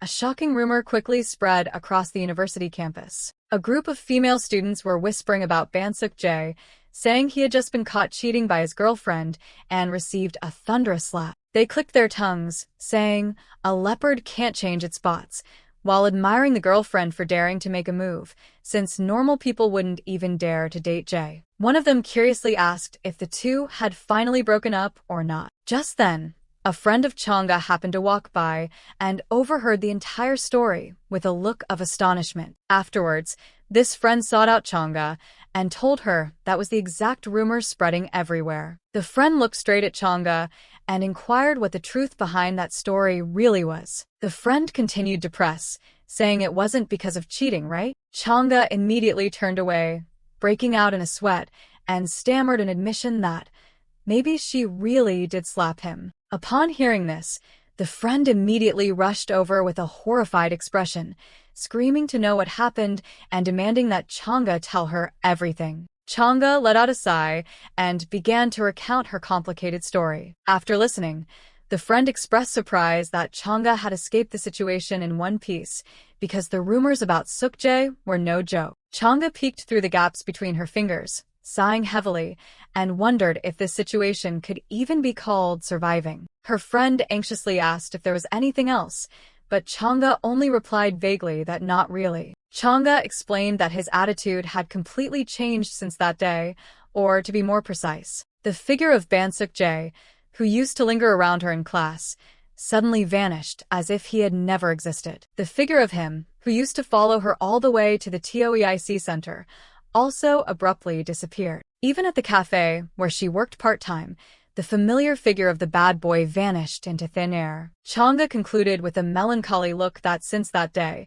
it seemed he had completely disappeared from her life. Chang'e turned to ask her friend's opinion, explaining that she had already apologized to him that day. However, her face immediately clouded with worry and gloom, because even though Seokji-sunbi said it was fine, he clearly wasn't fine at all, and she thought she should apologize properly. Her friend could only offer a forced smile, asking why Chang'e was even asking her something like that. Her friend reminded her, asking wasn't it true that Chang'e used to want to keep her distance from him, so wouldn't it be better to just leave things alone? Chang'e looked down, stammering in response that she knew. But the image of Bansuk-jae with a hurt face after being humiliated by her kept coming back, making her conscience constantly ache, and she couldn't just let it go. Thinking of this, Chang'e clenched her fists and firmly declared that she absolutely had to officially apologize to him. She immediately wondered how she should do it, whether to call or text, or if he would hate it if she suggested meeting in person. Meanwhile, her friend just smiled and took a sip of water, secretly thinking that Chang'e was truly too impulsive sometimes. Chang'e hesitantly typed a greeting message to Seokji-sunbi, beginning her plan to apologize after days of avoiding him. She continued drafting the content, expressing her desire to sincerely apologize for the trouble that occurred that day. Standing blankly in the middle of the street, she thought to herself that if he didn't mind, she was ready to meet in person whenever he was free. Her face beaded with sweat from the tension, constantly hesitating over whether or not to press the send button. But the moment she looked up, she was shocked to realize Seokji-sunbi's figure was standing right ahead. Seeing him in an elegant black suit, she decided not to text anymore but to approach him directly to apologize. She tiptoed over and flashed a bright smile, greeting him that it had been a long time since she last saw her senior. However, that smile suddenly froze before the word senior could even fully leave her lips. Chang'e froze with a look of utter astonishment as the car in front of her suddenly started its engine and drove off. She could only watch in silence as the car sped away, leaving behind a deep sense of disappointment and utter shock. The mysterious woman watched with contemplative eyes, inwardly wondering what on earth was going on. Just as the car carrying Bansuk-jae sped away down the empty street, leaving a heavy silence. As night fell, Chang'e lay motionless in bed, with nothing but the buzzing of crickets around her in the darkness. She recalled the events of this morning with sorrowful eyes, unable to stop thinking about her senior's strange attitude. Her hands instinctively clenched the blanket, bitterly wondering if that was his way of declaring he would never look at her face again. She sat up in the dark, her mind consumed by suspicion over why he still hadn't ended his relationship with that other person. The image of herself smiling radiantly by his side appeared like a reminder of the sweet illusions that had shattered. A malicious thought flashed across her mind that perhaps he was just pretending not to know her for fear of being caught by the woman with him. Chang'e startled in horror, her face turning pale as she thought of the worst-case scenario, that the two of them had actually rekindled their old flame. She tensed up with anger, inwardly mocking that after so much humiliation, that woman still lacked any self-respect as she crawled back to cling to him. Woochun's sunny smile suddenly came to mind, making Chang'e's heart tighten since her long-standing one-sided love had still not faded. She pulled the blanket over her head, telling herself that the senior's business had nothing to do with her when she herself still couldn't let go of her past feelings. But then she suddenly sat up and screamed aloud, her heart full of rage at the thought that the woman was married, yet Seokji still threw himself into it. After her outburst, Chang'e sat blankly with a haggard face, lost in a chaotic mess of jealousy and utter disappointment. Finally, she decided to give up and bury herself deep under the covers, ordering herself to go to sleep immediately to end this torment. The long night passed in silence by the window, where unspoken thoughts still besieged the young girl's mind. The next morning, Chang'e hurriedly left the house in a panic, inwardly lamenting that at this rate, she would definitely be late for class. But the moment she stepped into the hallway, she froze upon seeing the figure of an unfamiliar woman standing in front of her senior's apartment door. Chang'e stood frozen with a look of utter astonishment, trying to make out the identity of the person behaving so mysteriously right before her eyes. It was a woman strangely dressed with a floral shawl and sunglasses completely covering her face, making her scream inside her mind. Who on earth is she? Chang'e narrowed her eyes at the mysterious woman in sunglasses, trying to seek the truth behind the other party's shady behavior. She quietly watched the quirky woman pulling a pink suitcase away from the hallway, vague suspicions inevitably rising in her heart. During class, Chang'e sat blankly in front of the lecture screen, completely unfocused on the words of the teacher standing at the podium. She anxiously wondered why so many more women had appeared around Jay since that day, making the situation even more complicated. The image of Jay being surrounded by other girls made her think that he had lost interest in her, just as originally planned. Although she felt a bit of a letdown, she firmly wrote down her decision to end this fake relationship immediately. Walking across campus, Chang'e smiled and told herself that all the trouble had finally been resolved smoothly. However, her steps suddenly ground to a halt when she heard her name being called by a deeply familiar figure. That person approached with an intimate question asking if she missed him,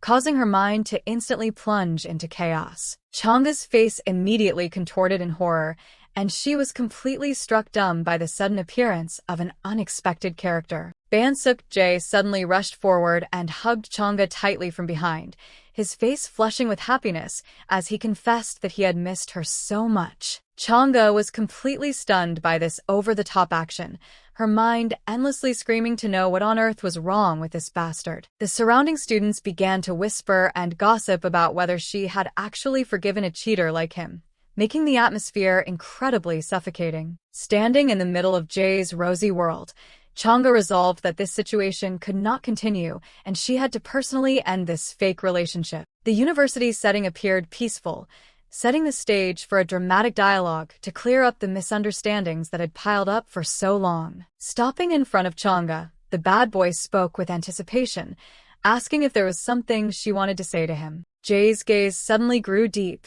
He tilted his head slightly and firmly asserted that he had witnessed the entire incident that occurred that day. Chang'e immediately struck back by demanding to know the identity of the strange women who kept covertly coming and going from his apartment. She continued to corner him by bringing up how he had rekindled his old flame with the woman from the bar, causing Jay's mind to instantly fall into a state of chaos. With a face so panicked it was pitiful, the bad boy could only stammer that he was truly completely clueless and had no idea what she was talking about. Mistook put on an innocent face amidst the flowers, making Chang'e's blood boil with anger. She narrowed her eyes at the bad boy suspiciously, demanding to know if he was planning to play dumb to cover everything up. However, Chang'e suddenly changed her expression, flashing a decisive smile and declaring that she would let everything go. She smiled and asserted that romantic matters were a private issue, so he really didn't need to explain anything to her at all. Mistook froze in extreme confusion, completely unable to understand why her attitude had shifted so quickly. Right after that, Chang'e bluntly suggested that they should end this relationship right here before the rumors got any more complicated. She emphasized that maintaining this dating charade was cruel to his actual girlfriends. Overwhelmed with panic, Jay tightly grabbed her hand and tried his best to explain that he wasn't seeing anyone else and that it was all a terrible misunderstanding. Ignoring the bad boy's look of being on the verge of tears, Chang'e firmly brushed his hand away to draw a clear line between them. She bowed formally, expressing her deep gratitude for his help all this time, and then officially walked away. Chang'e turned her back and walked away, decisively saying that she would leave right now to end this troublesome encounter. However, she suddenly paused, wondering why Mistook's face looked so pitiful right now, like an abandoned puppy. She told herself not to let her guard down, inwardly asserting that he was actually just a cunning old fox. Walking away with determination, Chang'e promised herself she would never let herself get caught up in this bad boy's games ever again. Time passed, and the wide-open window welcomed the morning sunlight along with the chirping of birds, signaling the start of a new day. Underneath the blanket, feet gently shifted, making rustling sounds that broke the quiet atmosphere of the room. A dramatic line of text appeared like a firm affirmation that she would never change her original intention. Meanwhile, Bansuk-jae was still fast asleep with a peaceful face, completely unaware of what was about to happen. But then a sudden chill made him shiver awake, muttering complaints about the room temperature in a half-awake, half-asleep state. The moment he opened his eyes, the bad boy froze completely upon seeing Changa's face right next to his in an incredibly awkward situation. Changa was horrified to find herself and Bansuk-jae lying in the same bed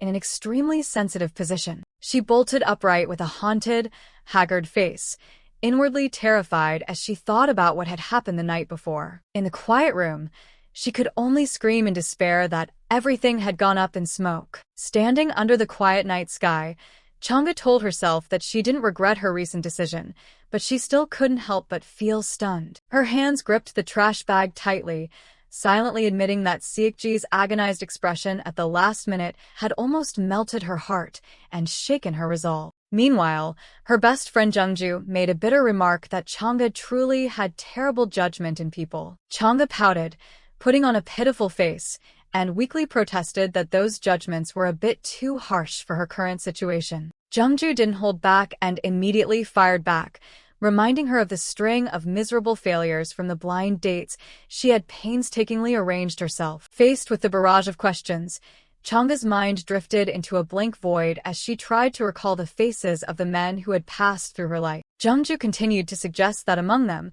there was only one underclassman whom Changa had actually fallen for. Memories flooded back, making Changa gasp in disgust as she remembered that the innocent-looking guy was actually a jerk hiding behind a mask. Just half a year later, that very underclassman threw the entire college department into chaos when his two-timing behavior and deceit of everyone were exposed. That naked truth left Changa rooted to the spot in shock, forcing her to admit that her taste in men was truly an inexplicable disaster. Changa felt disgusted and deeply humiliated upon realizing that her taste in men all this time was truly nothing but garbage. She collapsed to the floor in helplessness, painfully admitting to herself that she had no words left to defend her mistake-filled dating history. Her eyes were fixed on the trash bag as a warning that this time, she absolutely must not fall into the trap or be swayed by that dangerous guy ever again. Changa bitterly understood that once you foolishly give your heart to the wrong person,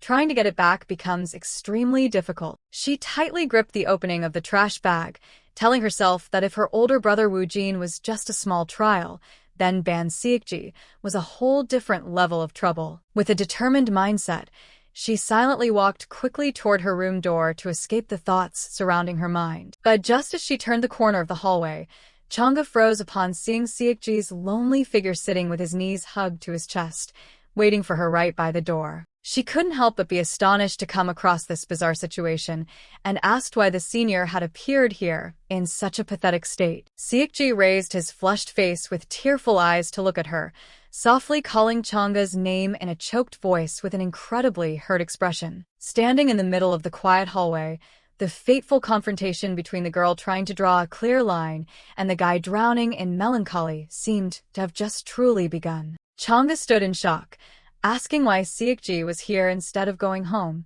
while secretly cursing his empty promises just seconds later. Seokji looked up with a gaunt face and blurted out the shocking news that his home had just been broken into and ransacked by a burglar. Changa jumped and screamed in absolute astonishment, while Seokji could only bitterly begin to recount the details of the pathetic incident. Looking at the silent apartment door with a keypad, Seokji hesitantly said that to explain the current situation more accurately, it was a scene of ruin with torn pillows and blankets and shattered belongings, signaling a malicious illegal break-in. The police announced that they had promptly retrieved footage from the security cameras right at the building's entrance to track clues. However, the police officer sighed and explained that since there were no cameras in the hallway and the apartment complex was overcrowded with students, it was very difficult to identify a suspect. Faced with the officer's questioning about whether he had brought any strangers home, Seokji firmly denied it in front of Changa. Standing beside him, Changa couldn't help but break into a cold sweat as she heard the police press again to confirm that absolutely no one was home at that time. Seokji stole a glance at his neighbor and assured the police that indeed no one had stopped by,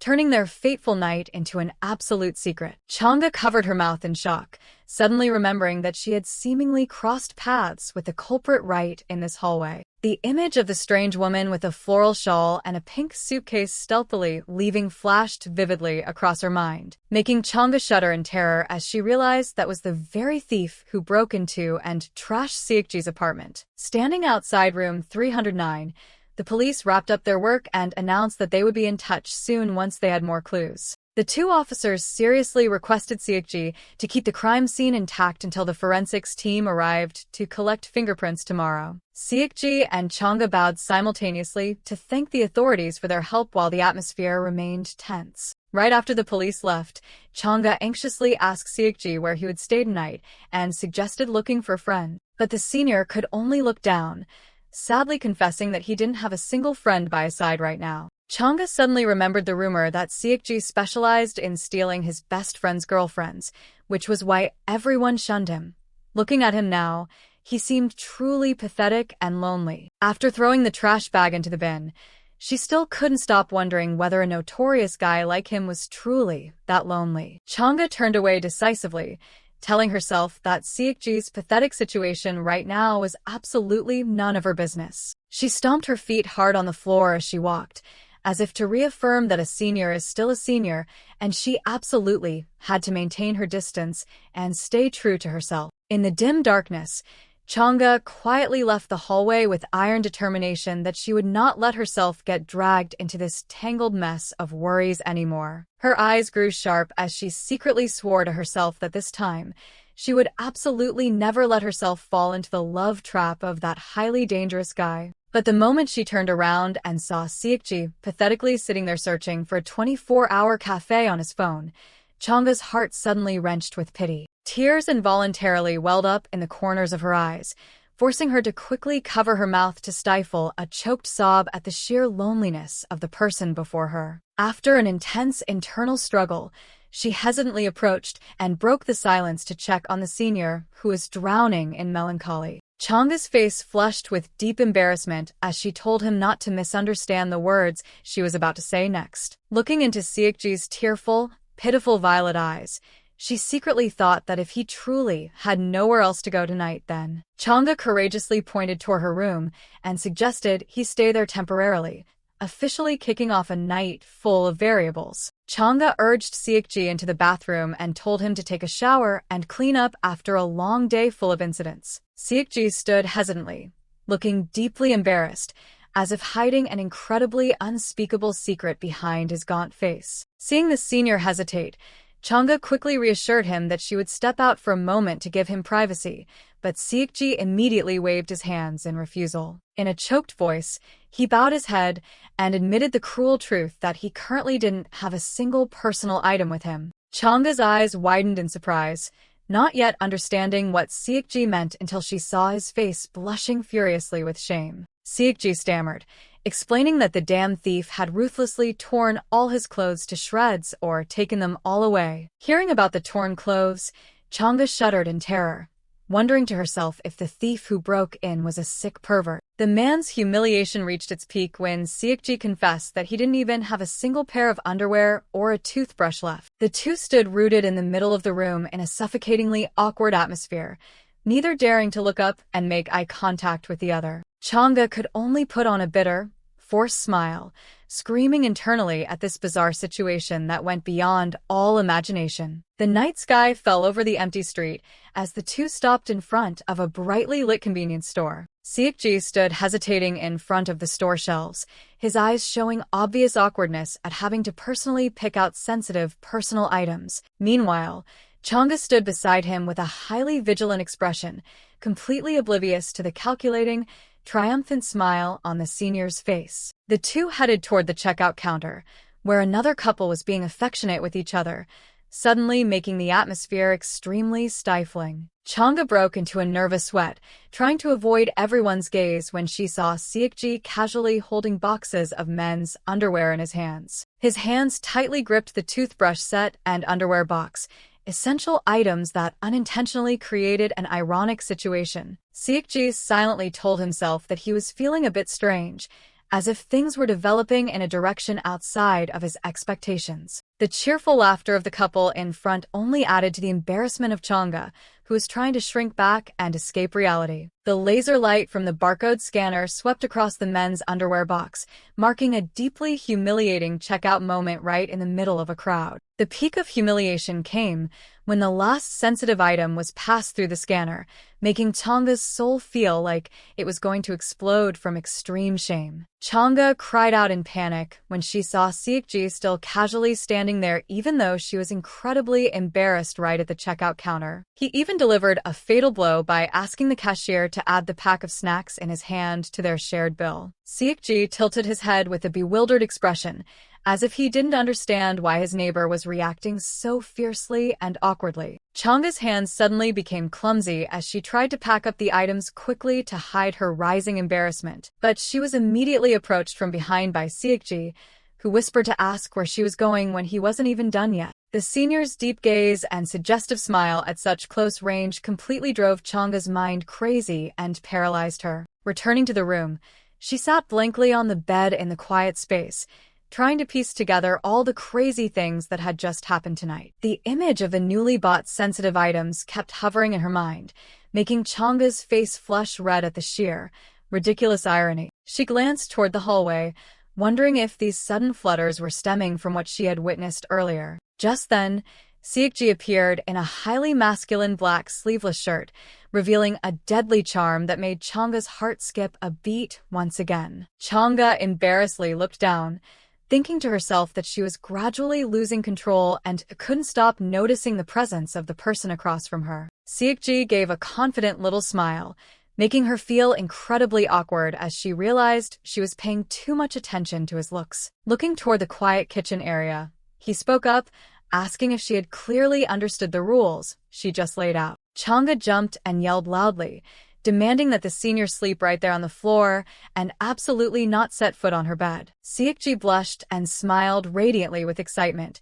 immediately nodding in eager agreement, which left her utterly stunned by his reaction. Sitting on the bed looking down at the guy hugging a pillow and beaming brightly with floating hearts, Chang'e could only wear a highly annoyed expression. Siekji looked at her with sparkling, affectionate eyes, while she could only sigh wearily at this man's excessive enthusiasm. Trying to end the long, troublesome night, Chang'e hesitantly suggested turning off the lights to sleep, but Siekji suddenly spoke up to stop her. His hand unexpectedly reached out, firmly grasping hers, and he insisted that there was still one thing left to do before that. In the quiet space, Chang'e turned back in shock to look straight into his eyes, clearly feeling the tension and the new variables enveloping them both. Siekji broke the silence with a very serious declaration that he had something extremely important to tell her right now. Chang'e focused on listening while Siekji began to recall what had happened earlier this morning. She completely froze with a huge question mark in her head when he abruptly asked a sulky question about why she had been so angry with him back then. Siekji hugged the pillow tightly,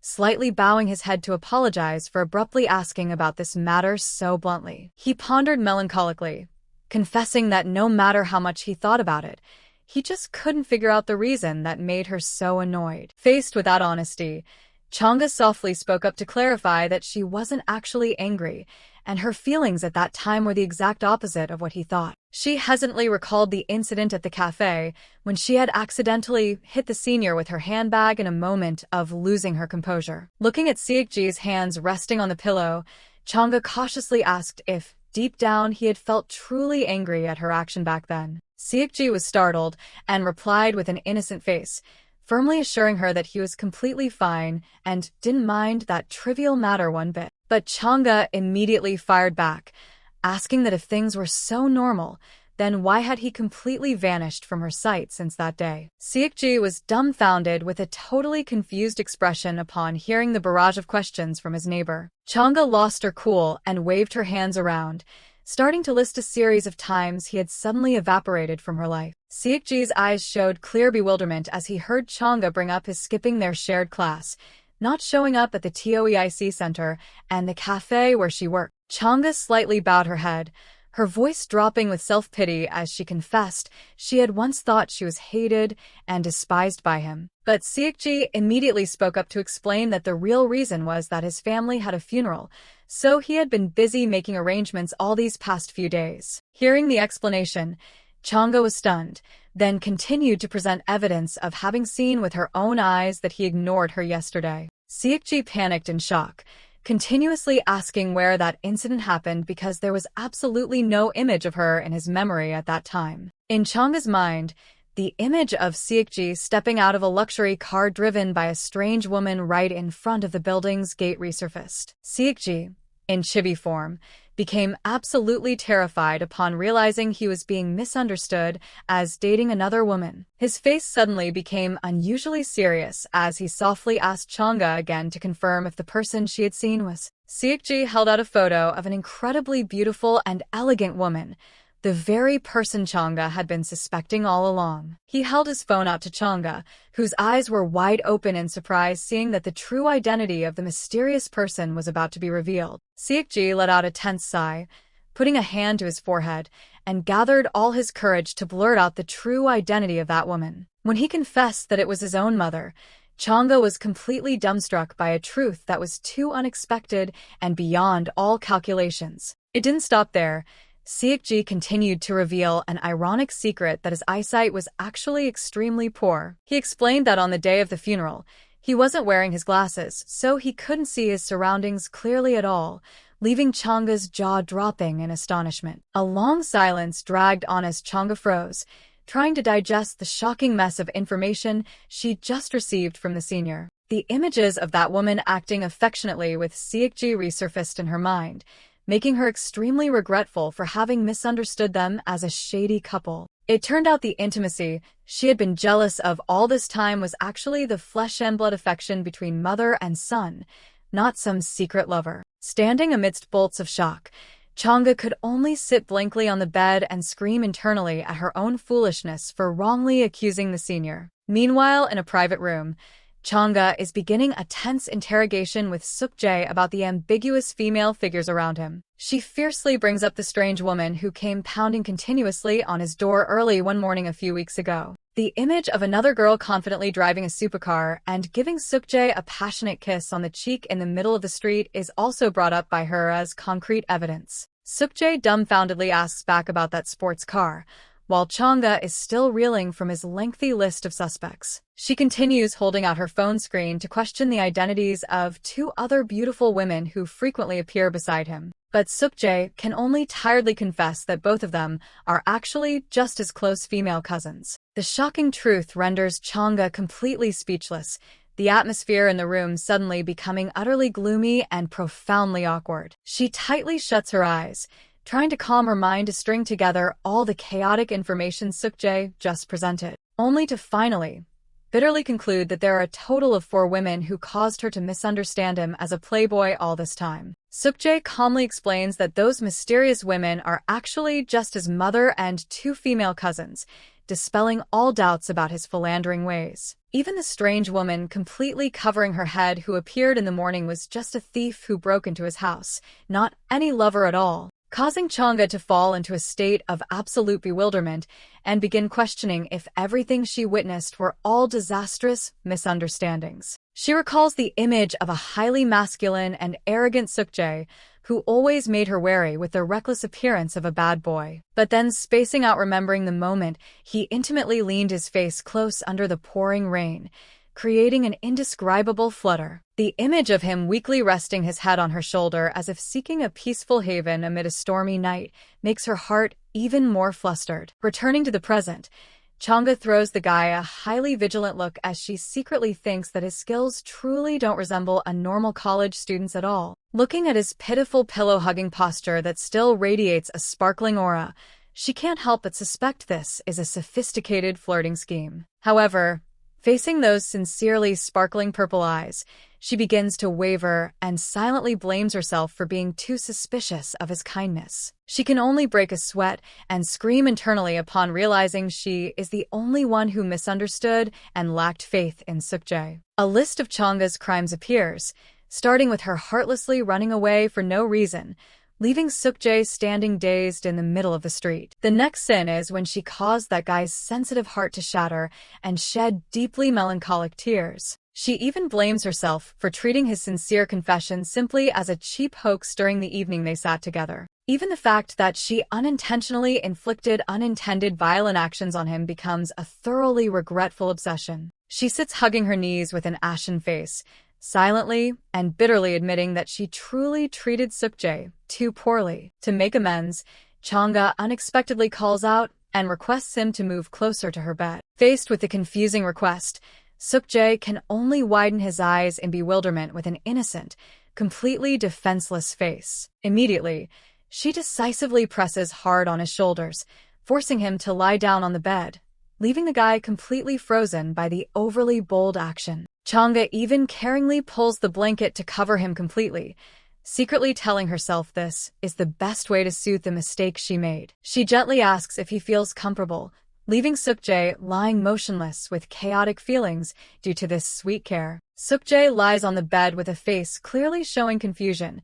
He softly asks why Changga is suddenly caring for him so much. He hastily tries to sit up and insists on going down to the floor to yield the soft bed back to her, but is fiercely stopped. Instantly, Changga uses her hands to decisively press his shoulders down and performs the blanketing maneuver at extremely high speed, leaving him unable to react. With an authoritative, unwavering gaze, she raises her voice to order that he must sleep there and absolutely must not argue another word. Looking at Sukjae curling up under the thick blanket in a chaotic mood, Changga smiles faintly in satisfaction for successfully forcing this stubborn guy to listen. She throws herself onto the temporary mattress spread on the floor, secretly thinking she would feel even guiltier if she let him suffer the cold in this situation. In the quiet space of the dark night, Changga casts off all worries and begins sinking deep into a peaceful sleep right next to Sukjae's bed. In her slumber, she softly mumbles a few dreamy sleep talks with a highly relaxed face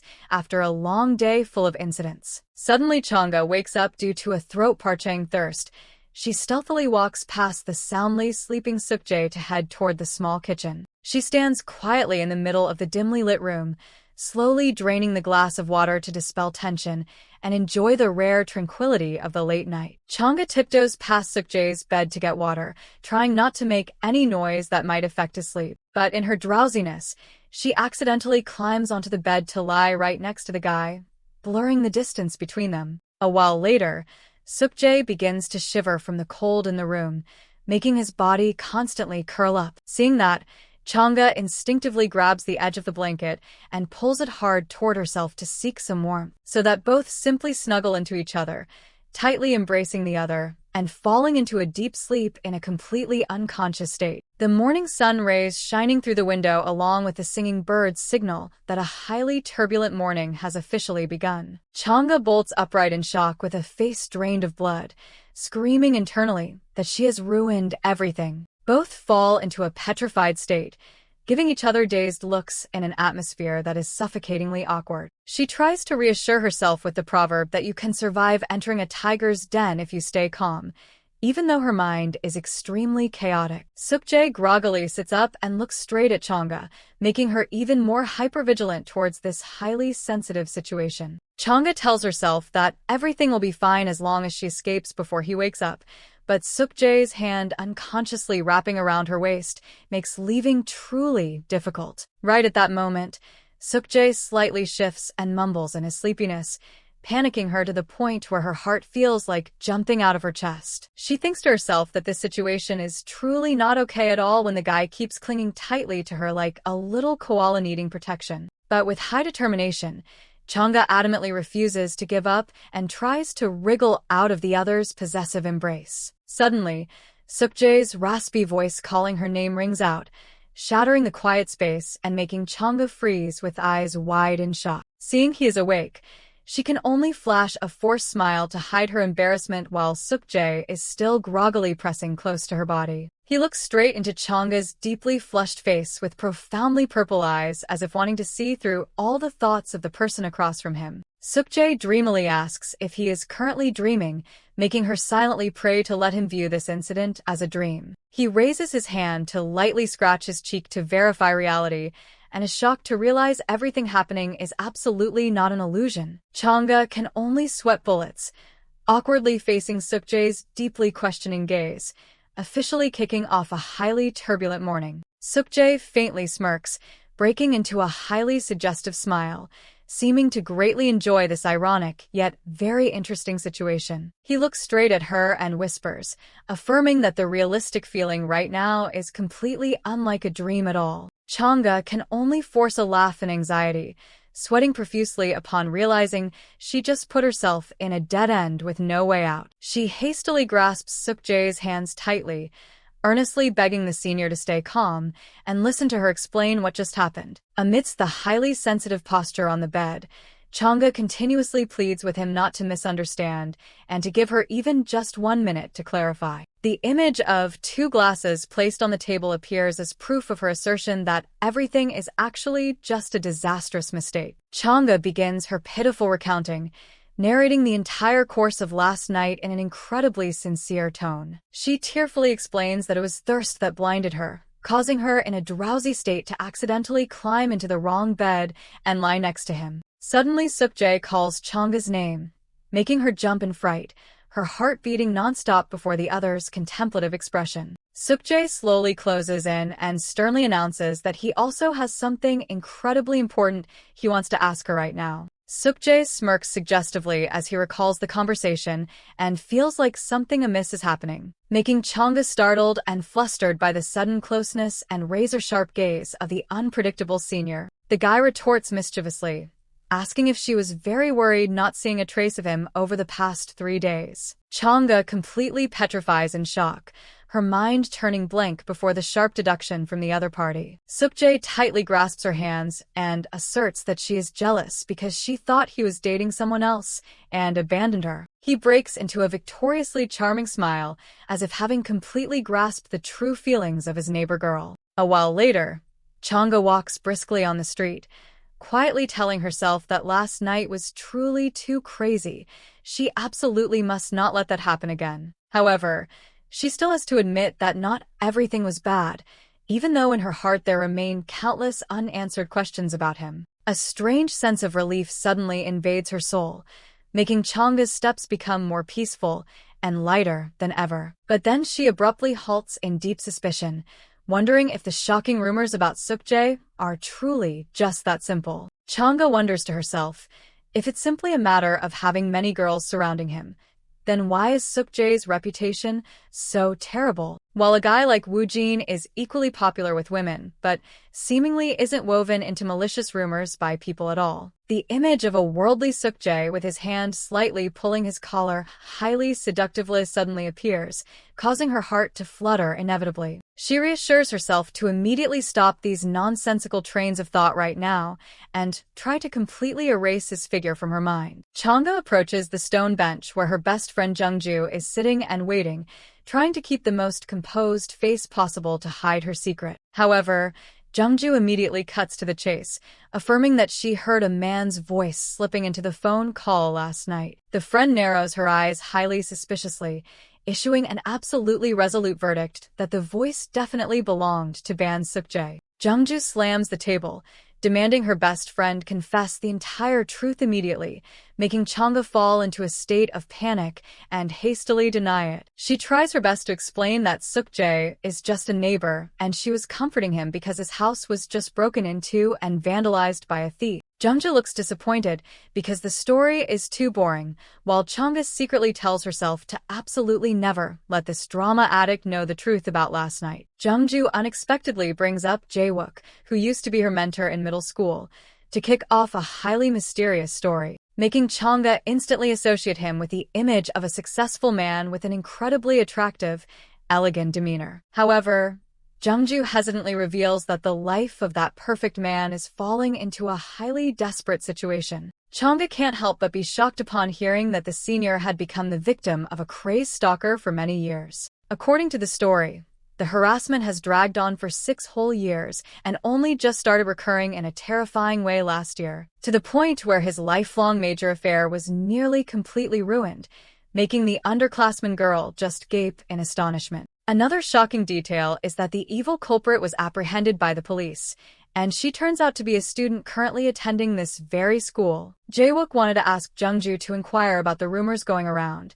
At this point, Changga shakily asks about the major that person is studying. The moment she hears the words industrial engineering, Changga's heart suddenly tightens upon realizing that is also Ban Suk-jae's department. Her face suddenly becomes gloomy and ashen, screaming internally at a highly cruel and terrifying coincidence. A frantic knocking on the door rings out, shattering the quiet atmosphere, signaling the appearance of an unexpected character. Suk-jae reveals himself with a radiant smile and affectionately calls out Changga's name, making her only able to stand frozen in shock. Right after that at the cafe, Jungju unexpectedly approaches and asks to borrow Suk-jae for a few minutes to talk, despite Changga radiating blazing murderous intent from annoyance. The guy nods curiously at the request, unintentionally causing Changga to startle in panic upon realizing the situation is gradually losing control. She instantly loudly stops her friend from breathing a word of anything, leaving Suk-jae to stand bewildered between the two conflicting sides. Ignoring the intervention, Jungju gets straight to the point by asking if he knows a senior named Park Na-yeon in the industrial engineering department. Hearing that familiar name and course, Suk-jae suddenly goes dead silent, an indescribably uneasy feeling beginning to creep into his mind. Jungju still continues to dig deeper by bringing up a girl who used to be a teaching assistant, making the surrounding atmosphere intensely tense and stifling. Suk-jae's face suddenly pales. He sweats profusely and falls into a state of absolute terror, as if he just saw a nightmare in broad daylight. The senior's terrifying expression makes Jungju cower in fear, secretly regretting having accidentally touched upon his most shocking secret. Suk-jae hastily apologizes for having an urgent matter to settle right away, leaving the two girls unable to help but stare blankly at his retreating back. Jungju worriedly asks herself whether she said something wrong, while Changga has yet to recover from the shock of that sudden departure. Changga loses her temper and screams because her friend refused to keep her mouth shut, while Jungju is still dazed, not understanding what is going on. The ringing phone blares frantically, shattering the tense atmosphere, forcing Jungju to turn and check her messages with a highly irritated expression. The friend immediately thrusts her phone screen toward Changga, as if wanting to confirm an incredibly important piece of information she just received. Changga's eyes remain glued to the device, a vague fear beginning to invade her mind as she realizes the severe nature of the matter. Her eyes widen to the fullest in horror, seemingly having just discovered a shocking truth closely related to the unpredictable senior. The text message clearly shows the identity of that crazy stalker is Song Vi-woo, a female student currently enrolled in the chemical engineering department. Even more terrifying is that she is the one whose feelings were ruthlessly rejected by Ban Suk-jae, causing her hatred to surge to an uncontrollable level. The image of the woman lying slumped on the cold floor appears as proof of the tragic outcome of a blind and sickly love. The image of white pills scattered all over the floor next to an overturned bottle emerges as a haunting reminder of the tragic incident involving the teaching assistant that the whole school has been buzzing about for so long.